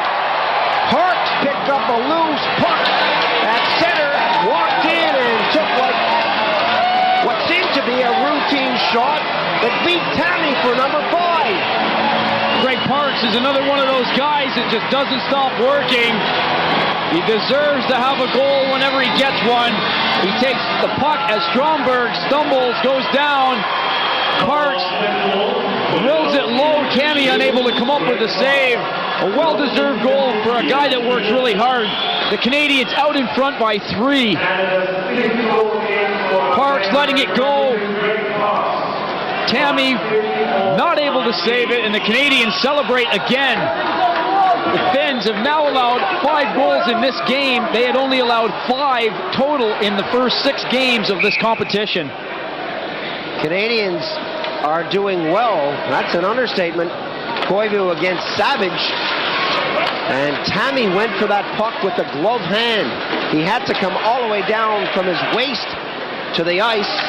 Why didn't he use the stick? I don't know. Hämäläinen. The stick should have been already on the ice. Hämäläinen taps that through. Peltonen was the intended receiver. The Canadians back on the attack with Savage getting it right in front. That bounced out of the corner. And 16, Peltonen drops it back. Stromberg with 5 minutes now remaining on the game. Stromberg continues on in against Wawrinka. The two of them battle. That's frozen against the board. Savage turns around and throws a punch. Wawrinka wants to get out of that position in a hurry. It's all smiles on the Canadian bench right now. It's not over, but Parks taking that puck. Stromberg unable to do anything with it. It doesn't matter as far as Greg Parks is concerned. He goes on to the net and scores a nice goal for himself.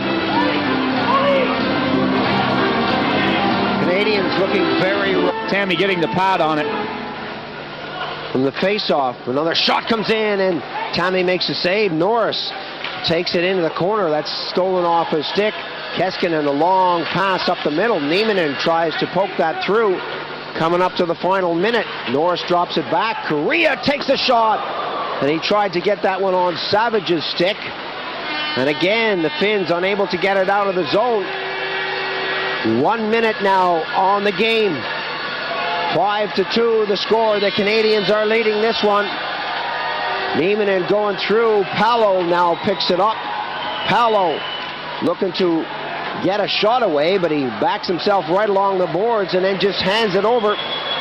Savage just tips it out of the zone. Coming up on the wing, Keskinen. Keskinen right in front. There's the goal. Lehtinen. Keskinen had a couple of options, and he just threw it out front. Lehtinen eventually got the final touch. As soon as Lehtinen put the puck in the back of the net, you could see all the Finns immediately looking at the clock. 35 seconds to play. They've got one back, but they need more. Keskinen going for Nieminen originally. It went by Nieminen right onto the stick of Lehtinen. Broken play, really. Hirsch had reacted to the first pass. The Finns still need two to get back to level terms. 5-3 the score, and Tammy has been beaten 5 times. As you said, Bopes, when in the first 6 games of the competition, that's all the Finns conceded in total. The third goal for Finland makes it a little more respectable, but can they come back? 35 seconds on the clock. Tammy is out of this one for now. A brave move by coach Kurt Lindstrom, but really he has nothing to lose. He certainly doesn't. He's got to go for it now. Your hat's got to be off to Tom Rennie and Dan Dubé, the coaches for the Canadian team. Tom Rennie coming from the junior program. He's led the Canadian junior team to some success. We had to leave it to come to the hockey, but it'll come up during the breaks. Time ticking down on this first period. The Russians getting it out of the zone, but losing it right in neutral ice territory. Nieminen right out front. The shot, score! Nieminen set it up. 1-0 for the Finns.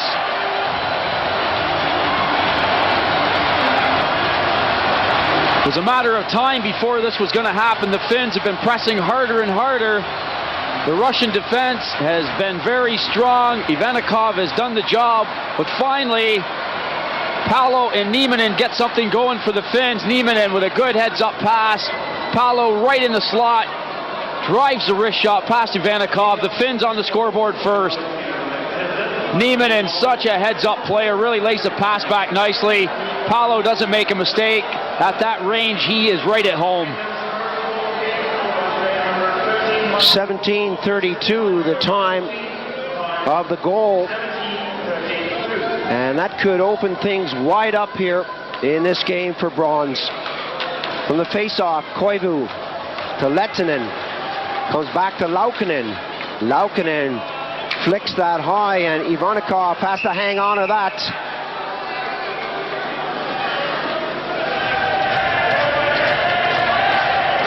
That was nicely set up by Nieminen. We take another look at this. You can see him having a look out of the corner of his eye all the way. The Russians make the mistake of 2 players going with Nieminen. Tikhonov's going to mention that one without a doubt. Players chasing the puck carrier, not picking up the trailers. Tertishny. The face-offs are critical, as I started to say. The little things have got to be done. Ojanen taking the draw for the Finns. He won it cleanly the last time. 1:26 remaining on the first period. Nikolitin is not happy being told to get out of the face-off circle. He does it reluctantly. The Russians win it and get it on the move up the right side. A long pass through the middle. Goes all the way down. Nikolitin goes in there. Alatalo gives it away to Vinogradov. Vinogradov taken out of the play by Alatalo. And Verta comes in. Verta, a big hit on him by 6, Tarasov. Tarasov really muscling hard. Davidov takes a big chop. 1 minute remaining as Varas muscles in the corner. That bobbles out into neutralized territory, and the Finns tee it up and shoot it right back in. A bouncing puck right out front, and that's in the net.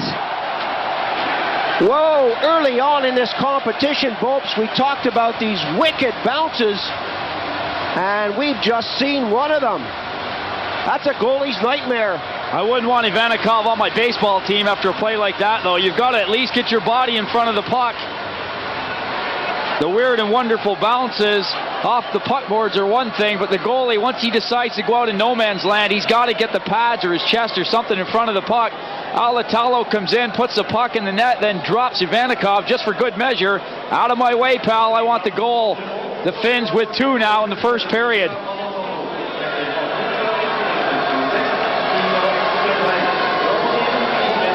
Once Alatalo had that head of steam going, you could see him on the bench saying, hey, yeah, I got a good piece of the goalie as well. How do you like that? 19:16, the time of the goal, so the Finns have picked up a couple of goals in 2.5 minutes, less than 2.5 minutes. Sorokin got the pass off. Kudashov now. He knows he's running out of time, tries to get it in front. Guzmanov is there. Mulish picks that up in the crease. Stromberg mixes it up, and that's the last thing the Finnish coach wants now. He's got a 2-goal lead out there. Stay out of the penalty box. That's the word from the bench. The Russians certainly don't need the rough stuff. They need to get themselves on track and start generating some offense.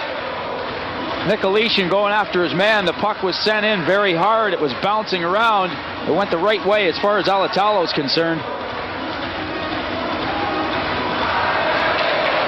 Strange goal, but it counts. Laukkanen off the boards. That trickles in as the Finns set it up again with Kiprusoff dancing around the blue. Throws it in on the left wing. Shot. Everyone getting in front of that puck. Berta unable to glove that one down. Big backhander comes in. Lehtinen rather got a piece of that. 1 minute on the power play. Berta riddles that into Koivu. Koivu walks along the board slowly. Koivu all the way back to Berta. The Russians are not moving out there. Koivu gets it back. Berta shot upstairs, and that hit a defenseman. Koivu trying to work right in front. The puck is still not away. Kiprusoff. Ivanov keeps his eye on him. Berezin. Kudashov all moving around but not letting the box collapse. Koivu got it right in front. Eventually it's cleared out over. It trickles through the skates of Kiprusoff. And Koivu brings it back in a hurry. Rink-wide pass is a good one. It's still not away as the Finns bring it in quickly. 5 seconds on the power play. Shot, score! Well, Ivanov had blocked 2 shots. This time Ivanov goes down on his knees, and I think he screamed Ivanikov in the goal. Shot was a wrist shot. It went right by Ivanov and by Ivanikov. The third Finnish goal is now on the board.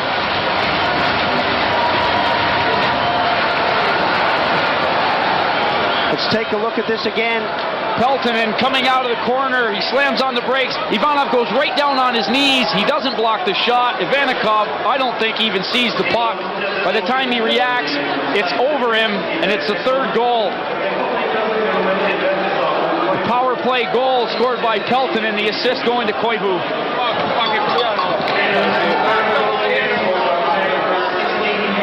3-0 the score at 10:30 of the second period. And the Finns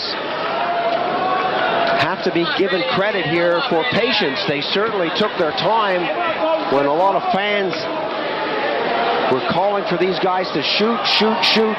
They waited for the moment. Peltonen took it and made it pay. The glove on the puck and holding on. From the face-off, Paolo is dumped. Hamalainen reps that forward. 1 minute remaining on the period. The shot comes in, and Nieminen got a piece of it, but so did Ivanov. Unable to get it out of the zone. Turgeyev goes after his man, and again, the Russians are under pressure. Shot score! Stromberg, big shot on the right side. That's number 4. Stromberg certainly pumped that one into the goal. Again, the Russians struggling to get out of their own zone. We sound like broken records, Paul, but it's fact. They just can't move the puck against the Finns. Nieminen sees Stromberg open. He's got about a day and a half. He can have a picnic over there. He's all by himself. Tees it up, lets it go. Ivanikov can't get the glove on this one. That is a blast.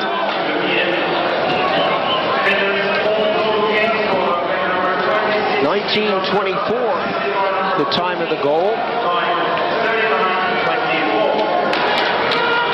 Power play opportunity. They've scored 9 power play goals, as we've said before, in these Olympic Games. Parks and Forsberg are being told to leave. Lube and Lushko will do it now. It bounces back to Johnsson, kept in well by him. Hirsch is out. The Canadians rattle it off the boards. Johnsson, Forsberg, Johnsson, Hacken-Lube. Lube tips it back. Johnsson playing with Lube out there. Lube puts it over the red line. Lubson goes after Forsberg. Back to Lube. Gets it right out front. The one-timer comes to score! Johnsson had moved up from the blue line. Power play goal. Not very often does Thomas Johnsson show emotion, but he is one happy guy right now. 33-year-old veteran and a household name, especially in New York, having played so many years with the Islanders. Drills this one as he comes into the play. The first goal is on the board for the Swedes, and it's a power play effort. Good work down low. Forsberg dumps it off to Lube. Lube immediately looks to Johnsson, who sends that past Kori Hiersch.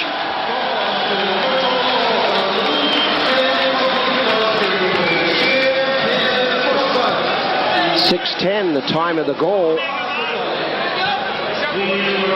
The first penalty of the game results in the first goal of the game.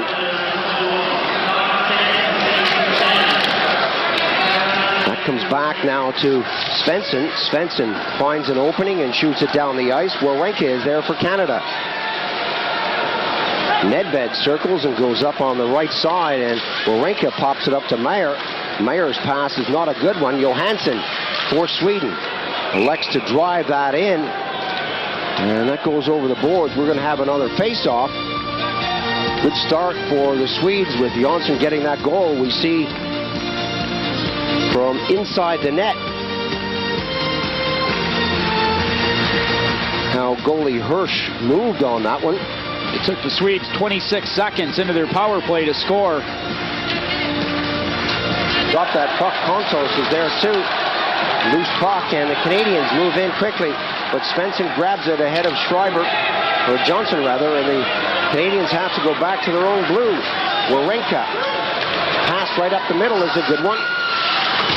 Korea off the backboards to the far side. Lubson goes in. Lubson with Lube on him. Kontos is there. Naslund. Naslund breaks.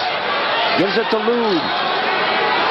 Shot comes in. Hirsch is there. Rebound as it's kicked over to the near side. The Canadians now pick it up and move forward.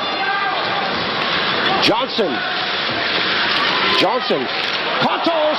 Right in there. Salo says, I didn't see it. It's all tied up. Canadians celebrate. They finally leveled the score.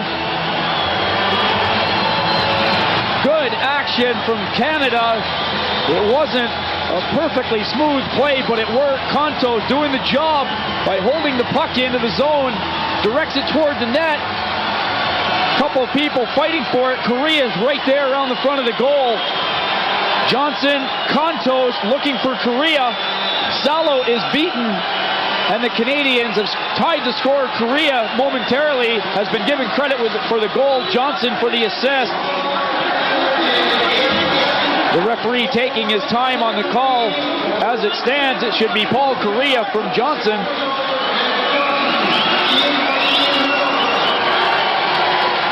And Kontos also should have an assist on that goal. It's all tied up. Whether they give the goal to Korea or not.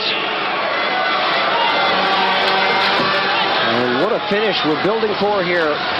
The Canadians were struggling with quality shots, and finally it's a bit of a strange shot that goes in on Salo. And it's all tied up. Canada coming back. Nedved taken off the puck by Forsberg, or Hansen rather. Nedved. Janssen. Slowly tipped in behind the goal. Janssen is there, and the Swedes stay behind the goal with Nedved cruising out front. 1-1 scoreline. All the way back in. Janssen on the wing. 10 minutes gone on the period. 10 minutes remaining. Janssen again. Ornskog cruises out front. Mayer in the corner. Joseph to the far side. And the Canadians now looking a little more confident as they bring it out of the zone. Mayer. A little tip forward. That goes off the skates. And Lube tries to set himself free. Brought in by Janssen. Lube was trapped. And the offside whistle goes. Hockey is a game of momentum. Both teams are still playing it tight, but what's this goal going to do for the Canadians? It's certainly got to be a confidence booster as they finally struck. The goal is in the net as Salo is beaten.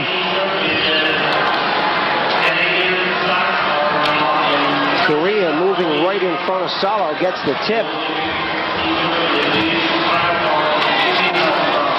Korea, as you can see, has 3 goals.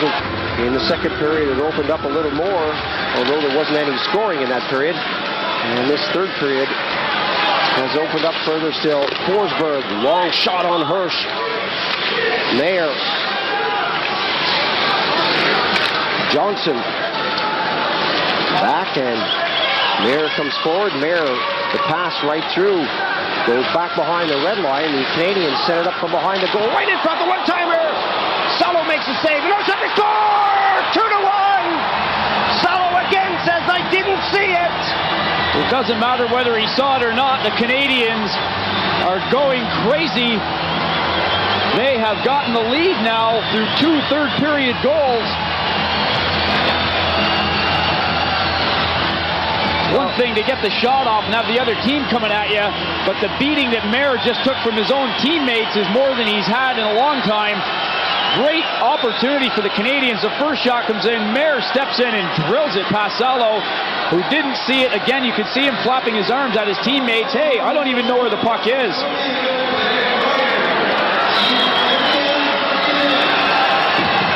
Well, this one is far from over, but right now, the Canadians are in the lead and are looking for their first gold in 42 years. 11:43, the time of the goal, so still, Schreiber will move in for Canada. Bergqvist, that comes back and out over the line. Janssen gives it to Svensson. Both defensemen have great shots from back at the blue, Janssen and Svensson. Forsberg, a lot of pressure on this youngster. That comes back to Janssen. Janssen has got Svensson. The 2 overlap. Forsberg moves in. Drops it back. Shot goes in. They score! Power play goal. The Swedes have leveled it. Big shot. Well, what did we say? These guys have boomers from the blue line. What action. Paul, we're beating each other up as much in this commentary area as the players are on the ice. The elbows are going. You're going to be getting a penalty from me in a minute if you hit me one more time. What action. The Swedes have come back and leveled the score. Janssen moving it from the point. It goes down low to Forsberg. He drops it back immediately. The shot is taken. The Swedes have scored. Look at the traffic in front of Hirsch. You got Bergqvist going up. Myers one way. Everyone converges on him, and Svensson gets credit for that. Power play goal. 18-11 of the third period. It was like a beehive around the front of the goal. Svensson was spinning circles out at center ice. Two teams. Both coaches will sharpen the pencils up, get the notebooks out. They're going to have to pick 5 players each. They'll have a bite at the cherry. At the end of it, we'll see who has the most goals.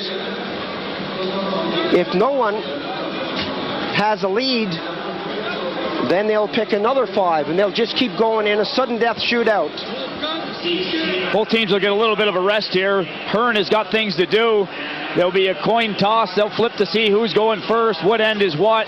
One thing to remember as well, we've had 10 minutes of overtime played on this ice. Both teams have been stopping and starting. It's been fast-paced. You're going to see the puck taking weird bounces again.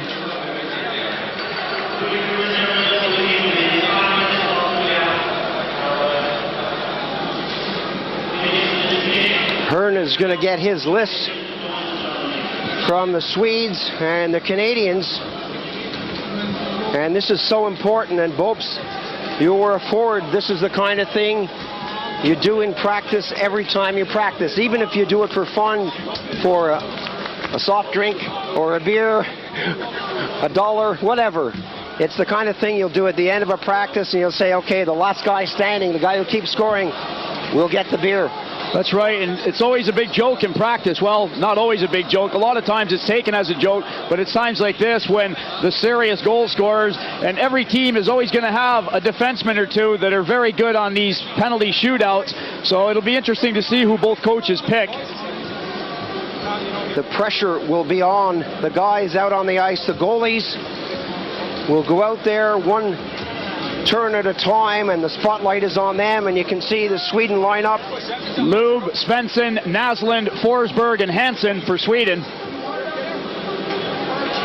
The Canadians appear to be still talking it over.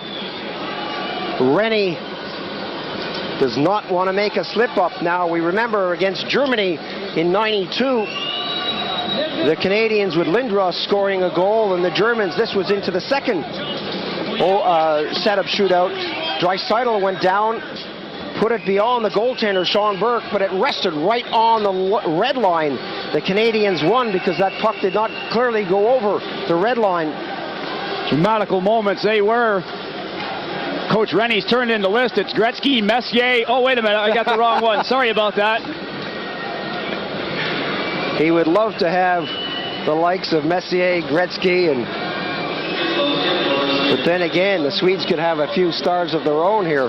To be serious, I saw Nedved on that list first. I'm sure Korea will be out there. We'll have to wait until they are announced. The list is now being handed to the timekeeper. Hearn, in that final 10-minute period, put away his whistle. He doesn't have to worry now. Joseph and Berglund, the respective captains, are there to witness the toss of the coin. The winner will get his choice. Do you want to go first, Sweden? Do you want to go first, Canada? That's the decision they'll have to make. Is there a strategy? I guess if you go first and you score, then the other team are always playing catch-up hockey. Right, but if you go first and don't score, then if the other team does at the end of it, you're playing catch-up hockey. The puck is placed at center. The goaltender is between the pipes. You get one bite of the cherry. You can't get a rebound. You can't circle the net. You can't show your mother in the stands that you've got the puck and go over there. You got to go directly towards the goal. I'll refer to this one more time. Elgotson flying out of here to go and witness his wife having a baby girl. He's probably pacing as much right now as he did in the hospital yesterday morning. He sees his teammate, Tommy Salo, go back to the goal. Tense moments for everybody involved. The spectators in this place are right on the edge of their seats, or some of them aren't even bothering to sit. There's more people standing than sitting. Nedved is the first to go for Canada. This is a dramatic finish to a brilliant hockey game. Both teams really gave everything they had. It's all tied up after overtime, and here is the first of 5 penalty shots. Nedved. Whoa! One for Canada. Salo went down. Couldn't stop the puck from going in the net. High fives all around for Nedved. Let's watch this again. Nedved going in, just elects to shoot. He lets the goaltender make his move first. Puts it up high over Tommy Salo. You got to remember, folks, that the ice is all chewed up out there. If you come in and try to dipsy-doodle, stick handle, whatever, then you could lose control of that puck and lose your shot altogether. Hack and Lube, 33 years old. He's been a World Championship winner. He's been a Stanley Cup winner. He wants a gold medal. He misses. Hirsch with the save.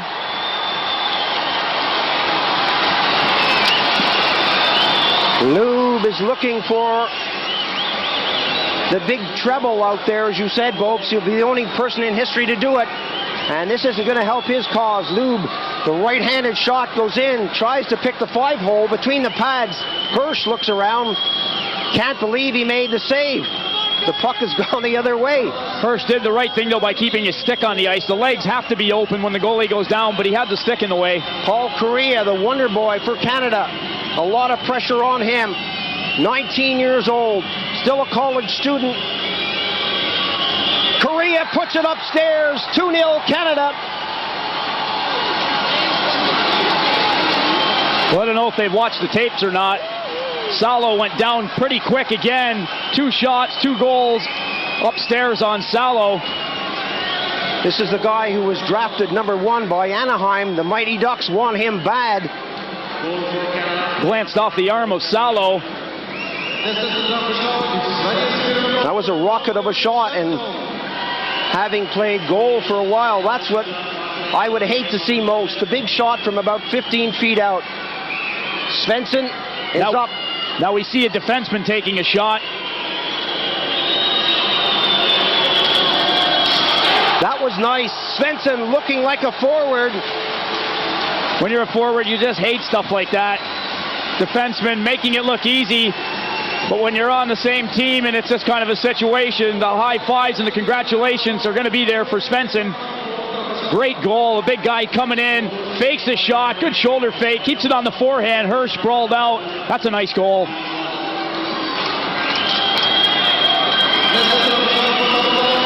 We'll go back to the bench and have somebody put his shoulder back into place. Norris for Canada is #3 to come up. Norris starts up slowly. Norris goes in, fakes, and Salo makes the save. Salo went down well before Norris had made the move, and Norris put it right into him. He certainly did. I'll bet Norris will wish he would have put that one up a little higher. Salo lucky to get away with that one. Norris with a good move, fakes the shot, goes to the backhand. Salo got the stick out there. Norris faked the shot on the forehand, and Salo slid the pads out to cover it. But, well, perhaps he was in a little too close to get that shot away. Mats Naslund.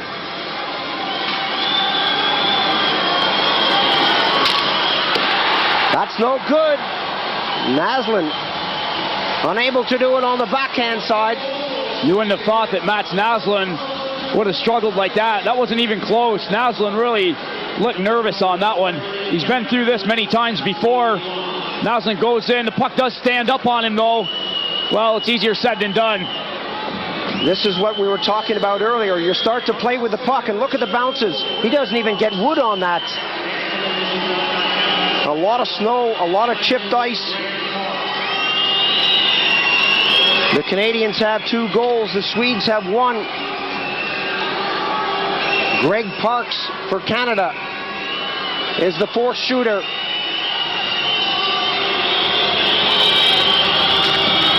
Parks puts it right in the pad. Salo holds on.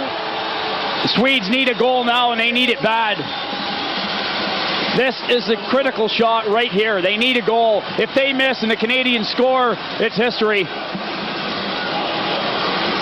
Parks going in. He's going to shoot all the way. You can see that. He keeps it low. Salo holds his ground well, keeps the pads together. Excellent stuff from Salo to keep that out of the net. The Canadians still hanging on to that 1-goal lead in the shootout. This will be Peter Forsberg, #21, the golden boy from Sweden. Forsberg fakes, scores! Good move! Well, he made that one look easy. Great move by the kid. Forsberg, who plays for his dad in Modo, on his way to the NHL.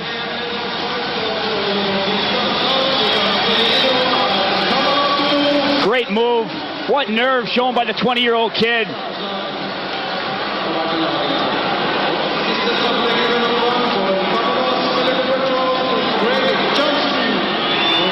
One shot apiece. This is it, folks. If it's still tied, then they'll carry on into a sudden death shootout. Greg Johnson with that beat-up eye and nose starts out for Canada. Johnson, number 12, the left-handed shooter, shoots it, and Salo makes the save! Whoa, what can you say? The Canadians scoring their first two opportunities. Nedved and Korea making it look simple. Norris, Parks, and now Johnson hitting Salo with the shots. The Swedes have the one last chance here. A goal, and it's a gold medal.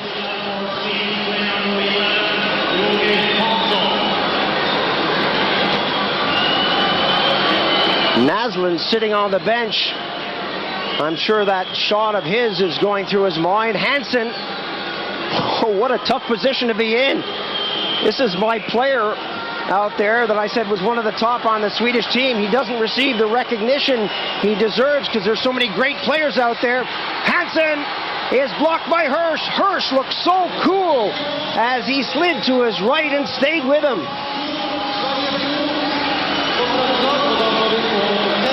Well, I'll speak for myself, Paul. I know the players and the coaches are finding this stressful. You look younger than me now, and I'm aging by the minute. I'll speak for myself. What an opportunity. The Swedes just can't put it away. Hirsch holds his ground. Hansen makes the fake, but then the pad is right there. Hirsch knew what he was doing on that one. 5 shots, 2 goals apiece. Nedved and Korea started things out and made it look like they were going to get 5 in a row. Lube was unable to put the puck in the net, but Svensson and Forsberg did. Naslund missed, Hansen missed. Norris, Parks, and Johnson missed for Canada. Paul, I'll be right back. I'm going to go have a quick shower, get a hot dog. I'll see you in a few minutes. Nobody is moving in this building. You're absolutely right. Begin within 5 minutes. We kindly ask the spectators to join the ceremony.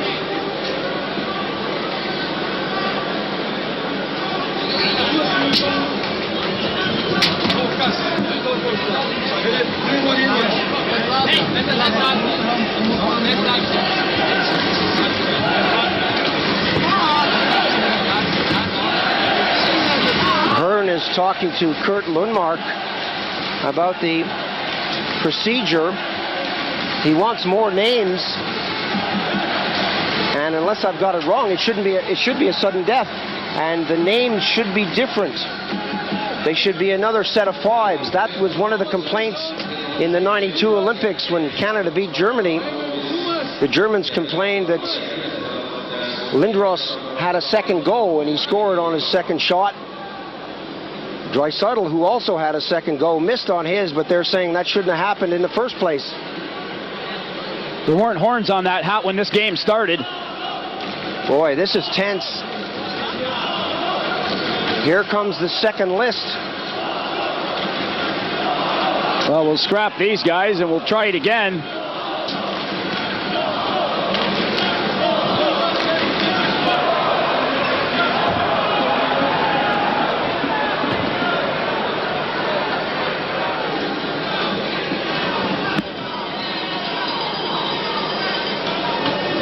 Well, the names for Sweden now are complete. Svensson. He said Svensson first man. Svensson is already gone. So they're allowed to use, it looks like they're allowed to use some of those players, but they can't use them in the same order. Forsberg's going to be going second. I could hear Coach Lundmark saying that. Tough assignments for these guys. Rennie now talking with the American referee.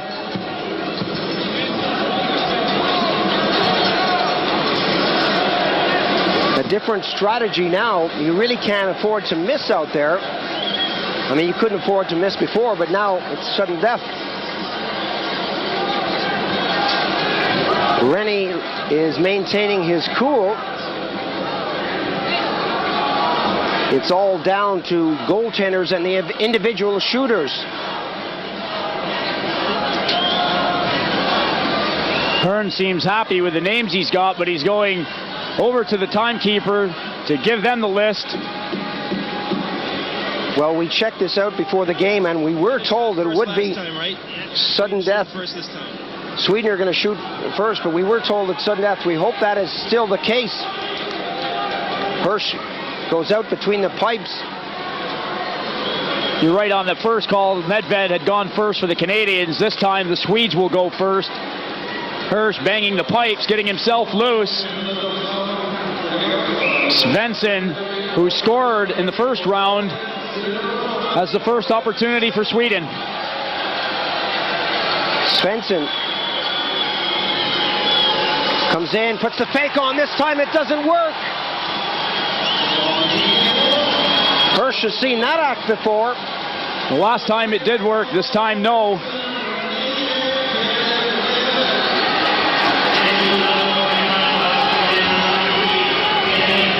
Look at that fake, and Hirsch stays with him. That's good goaltending. Svensson going to the forehand again with a shoulder fake. Hirsch does an excellent job of going the same way. Canada up now. Hirsch can't look. Hirsch has got his back to the rink. Nedved is out there. He was the first to go last time, and he's the first to go for Canada this time. They have been able to keep the order. Nedved goes in, fakes, oh, and he misses! Whoa. It looked to me as though he was going to put that one away. He had Salo beaten. Nedved not happy with himself about that one. Peter Nedved coming into the goal, forehand to backhand. He's got room, and he just simply can't put it home. A little fake, the head goes down, and as you say, he's got that right side of the net as he looked at it. Hirsch goes back in goal. The referee is lined up along with the linesman. Forsberg now. Forsberg on the forehand. Forsberg. Whoa, that was sweet. Whoa. That was just like an NBA slam dunk competition. What a move there. He did that in practice or in a regular season game. He'd have somebody coming out and chopping him for that one. He got away with it. What a move by this kid. Watch Forsberg going into the goal, forehand, backhand. What's he going to do? Oh, well, I'll keep it on the backhand with one hand on my stick. Plain and simple. Great play by Forsberg. Hirsch did everything he could do to stay with him. Forsberg moving to his left, and the goaltender Hirsch moving to his right, and Hirsch was already, as you say, traveling east. East-west, you're right. That kid showed a lot of cheek pulling that move off. Korea, the order so far for Canada is the same. So much for the theory about the change of policy. Korea, Salo, the Swedes win it. Salo is the hero. The Swedes have picked up gold. Korea couldn't put it behind the goaltender. It's a pity it had to go into overtime, or into a shootout after overtime, because both teams fought so hard. There are no real losers in this one, but the Swedes come up with a gold. Canada gets silver, and we already know the Finns have the bronze. What a finish to an incredible hockey game. Unbelievable. The veterans, the rookies, the young kids are all celebrating. Hakenlube has completed the triple. He now has his Olympic gold medal, but coming right down to it, the veterans, the Janssens, take your pick. These guys that are in their 30s, late 20s, watch a 20-year-old kid and a 19-year-old kid be the deciders. Forsberg, the 20-year-old, putting it away for the Swedes. Korea, who is a tremendous hockey player, unable to score.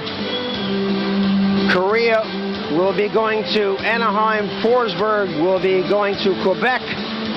You're going to hear about those two kids in the NHL for a long time to come. But right now, it's all about Olympic hockey, and these guys are the Olympic champions, and these people know it. They came here as the favorites.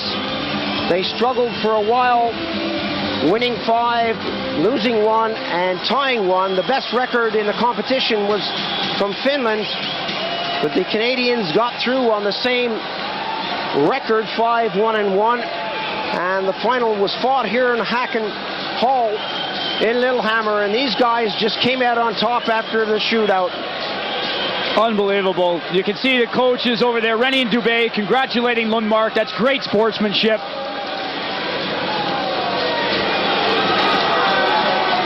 Unbelievable scenes. The Swedes are just so happy. They can't believe it out there.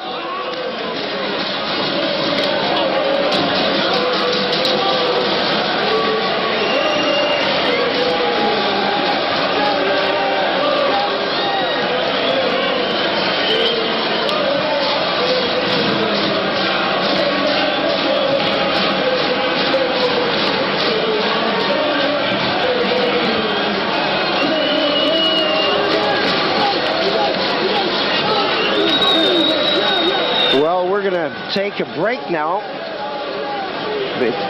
and wait. We're going to come back for the medal ceremony, but in the meantime we're going to show you the bobsled 4-man 3rd and 4th runs, so stay with us. More action from the Olympics, and we're going to come back to the live action from the medal ceremony. The Swedes are going to be doing this all night long. The Canadians have the silver, but they're in no way in the same move. There's the goal that did it, and what a goal it was from Forsberg. Hirsch could not stop himself from coming out of that crease. He was on the move. A brilliant move from the youngster. This team with so much depth, so much talent, really did deserve to win this gold, no doubt about it. They absolutely did, Paul. That's a good call. The Canadians just don't deserve to lose, though. That's the only sad thing, that somebody has to lose at the end of the day. Canadians fought so hard, and they come up with the silver medal. Just had a look at Janssen, who's out there. He was the one who was knocked out in the corner. He's back on his feet. He's smiling, and that's a good sign. The Canadians still very, very dejected. Hirsch doesn't even want to take off his helmet.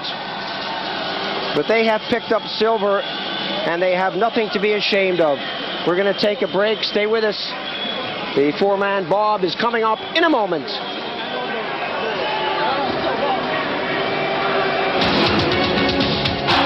All 12 of them really did excite and entertain. It's been fantastic, Paul. We have seen excellent hockey played all the way down the line, right down to Austria, who finished 12th. Exciting stuff from everybody. As you said, Bobes, the Austrians finished 12th, Norway in 11th.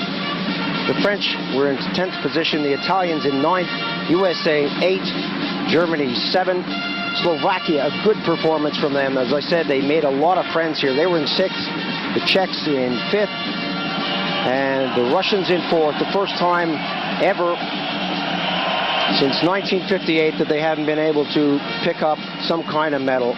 The Finns got the bronze, and they were, for me, one of the top teams in the table, only losing 1 game out of 8.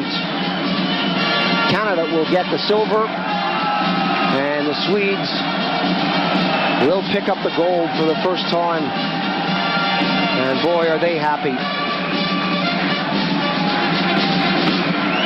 The King's Royal Guards out there marching into position, as are the players and the team members. It's not just the players that make up the team. There are a lot of statisticians, there are trainers, doctors, coaches, media representatives, and these guys are all part of the team. The Finns, who played yesterday and shut out the Russians for the second time in the competition. The first time they did it 5-0. When it counted yesterday, it was 4-0, and they picked up the bronze. They're out there. The Swedes in the middle. The Canadians are on the left-hand side. The distribution of medals will be carried out by Mr. First Vice President of the International Olympic Committee, Dr. Young Kim, Vice President of the International Olympic Committee, and His Royal Highness the Grand Duke of Luxembourg, Dean of the International Olympic Committee. Mens utdelingen av blomster vil bli foretatt av, and the distribution of flowers will be carried out by Mr. Günther Savetsky, President of the International Ice Hockey Federation, Mr. Gordon Renwick, Vice President of the International Ice Hockey Federation, and Mr. Pierre Roth, President of the Norwegian Ice Hockey Association. Well, I'm sure you could hear the announcement in the background. Günther Savetsky, the president of the International Ice Hockey Federation, is here. Gordon Renwick, the vice president, who some say will soon become the president.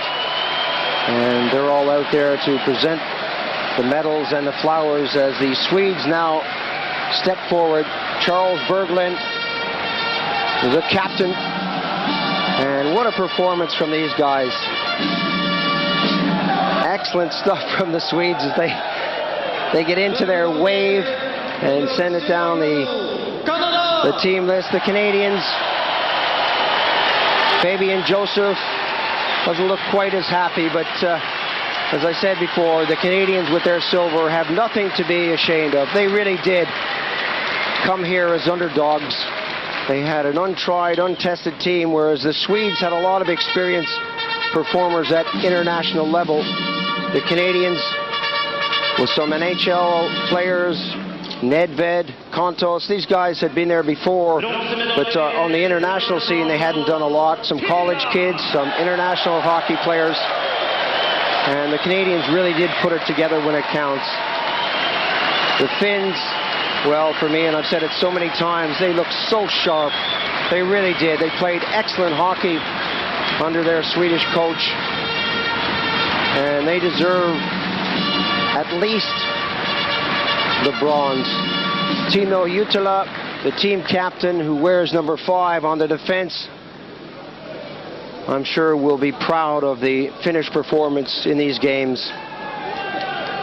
You can still see Utila's face yesterday, the look of devastation as he was sitting on the bench long after things were finished and done with. He just didn't want to give in to it, the fact that he wasn't playing for the gold medal and he had to accept the bronze. Well, both teams now, well, I should say all 3 teams are being presented with their medals. And while we're watching this, Bopes, how about casting your mind back over the 16 days? Highlights? There have been a lot of them. Highlights, I think, obviously, we keep talking about the Slovakians. Palfi, Danos, Stasny, those 3 guys are going to stick in the minds of a lot of people for a number of years. A gutsy performance by them. I think this Canadian team coming out of nowhere, like you said, Paul, names from where, who are they, where they come from, the coach, who's he, where did he come from? Well, they've proven to everybody they're for real, and they're going to go back home. And a lot of these guys have set themselves up nicely, I would think, from their performance in these Olympic Games. Well, I guess for me was the surprise that the Russians were not really themselves, and that's a pity. A lot of their players have gone all over Europe and all over North America. Money, of course, the big attraction. These guys are taken as soon as they can lace up their skates and hold a stick. And it has left the Russians without a team to fight for the medals. And I don't know when they'll be back. I hope they'll be back soon. It makes a change, everybody says, but it's, you know, it's difficult for people like Tikhonov and Mikhailov to get teams together. Still, they were in the Final Four. They did a lot with what they had, and they have to be proud of that, even though they didn't come up with a medal for the first time, as I said, since 1958. But they did a lot with what they had. Another highlight for me was the German game against the Russians. And the Germans, although they were down the pack, did put in some fine performances. The Germans are coming up with younger players, and they have a great future in German hockey. Some of the older players are stepping aside, and the youngsters are coming through. Norway, you look at them, you say, well, they were right down second from bottom. What did they do? Knudsen, boy, he dazzled. He could stay with the best in the world. So Norway have a lot to look forward to. They've got a few young players coming up. Gearhoff is looking better all the time. Dahlstrom, these guys are excellent hockey players, so they have nothing to be afraid of, nothing to be ashamed of. Another note to remember is the fact that the Czech Republic, a team that didn't get any publicity, no media attention compared to the Slovakians and the Swedes and the Finns who came in here, the Swedes and the Finns as early tournament favorites. The Canadians, the Americans, of course, always have a big group of supporters with them. The press is very big in North America, but the Czech Republic finished on a high note, a convincing victory over the Slovakians, 7-1, and they showed to everybody the class that they really have. The Czechs lost out just at the last moment and were knocked out of contention for the medal round, but they ended up in 5th place, one ahead of the Slovaks. And as you say, Bobs, the Czechs are still a world power when it comes to ice hockey. And that's a nice thing to see. Kenny Jonsson, who was knocked into the corner, still a bit red-faced, perhaps a little dazed, but nothing, I'm sure, would keep him from collecting his medal. He stays pretty close to Thomas Jonsson. On the ice they played together, and he's lined up right next to him. That was another nice moment to see Thomas Jonsson accept a gold medal. A guy who's right at the end of his career. He's 33 years old. He had a number of very successful seasons with the New York Islanders in the NHL. A well-respected defenseman around the world. That is a good moment. Very well. Well, we've had 16 days of ice hockey. For the most part, 3 games a day. I don't know about you people out there, but we're going to go back to our families and introduce ourselves to our wives and our kids, and perhaps you'll do the same. We understand there are 1 or 2 hockey widows out there. Maybe on Monday you can start living together again as a family. We apologize for the interruption in your lives, but we hope you have enjoyed it, and hopefully we will be with you in April when the World Championships are held in Italy. All these teams, or at least most of these teams, will be there. The Slovaks won't, but and Great Britain will. So we hope you will join us. That starts on the 25th of April and goes right through until the 8th of May, and it's more of the same. Right now we're going to take a pause and listen to the national anthem for Sweden, the winners of the gold medal in this Olympic competition. And that's a nice sight to see, the Canadians congratulating the winners.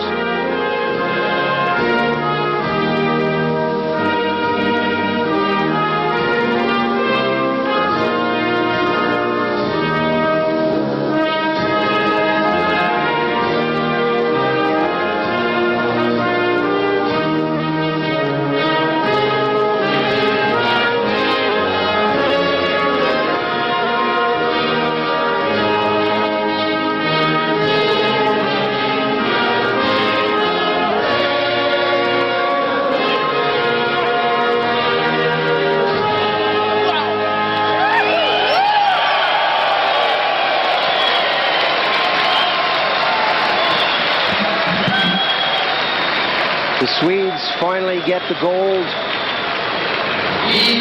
and Mats Naslund, with that unshaven look, has got to be a happy man. He's coming to the end of his career, 34 years old. He's played 8 years in the National Hockey League, and he really enjoyed this tournament, but this must be one of the highlights. His 3rd Olympics, and finally he gets gold.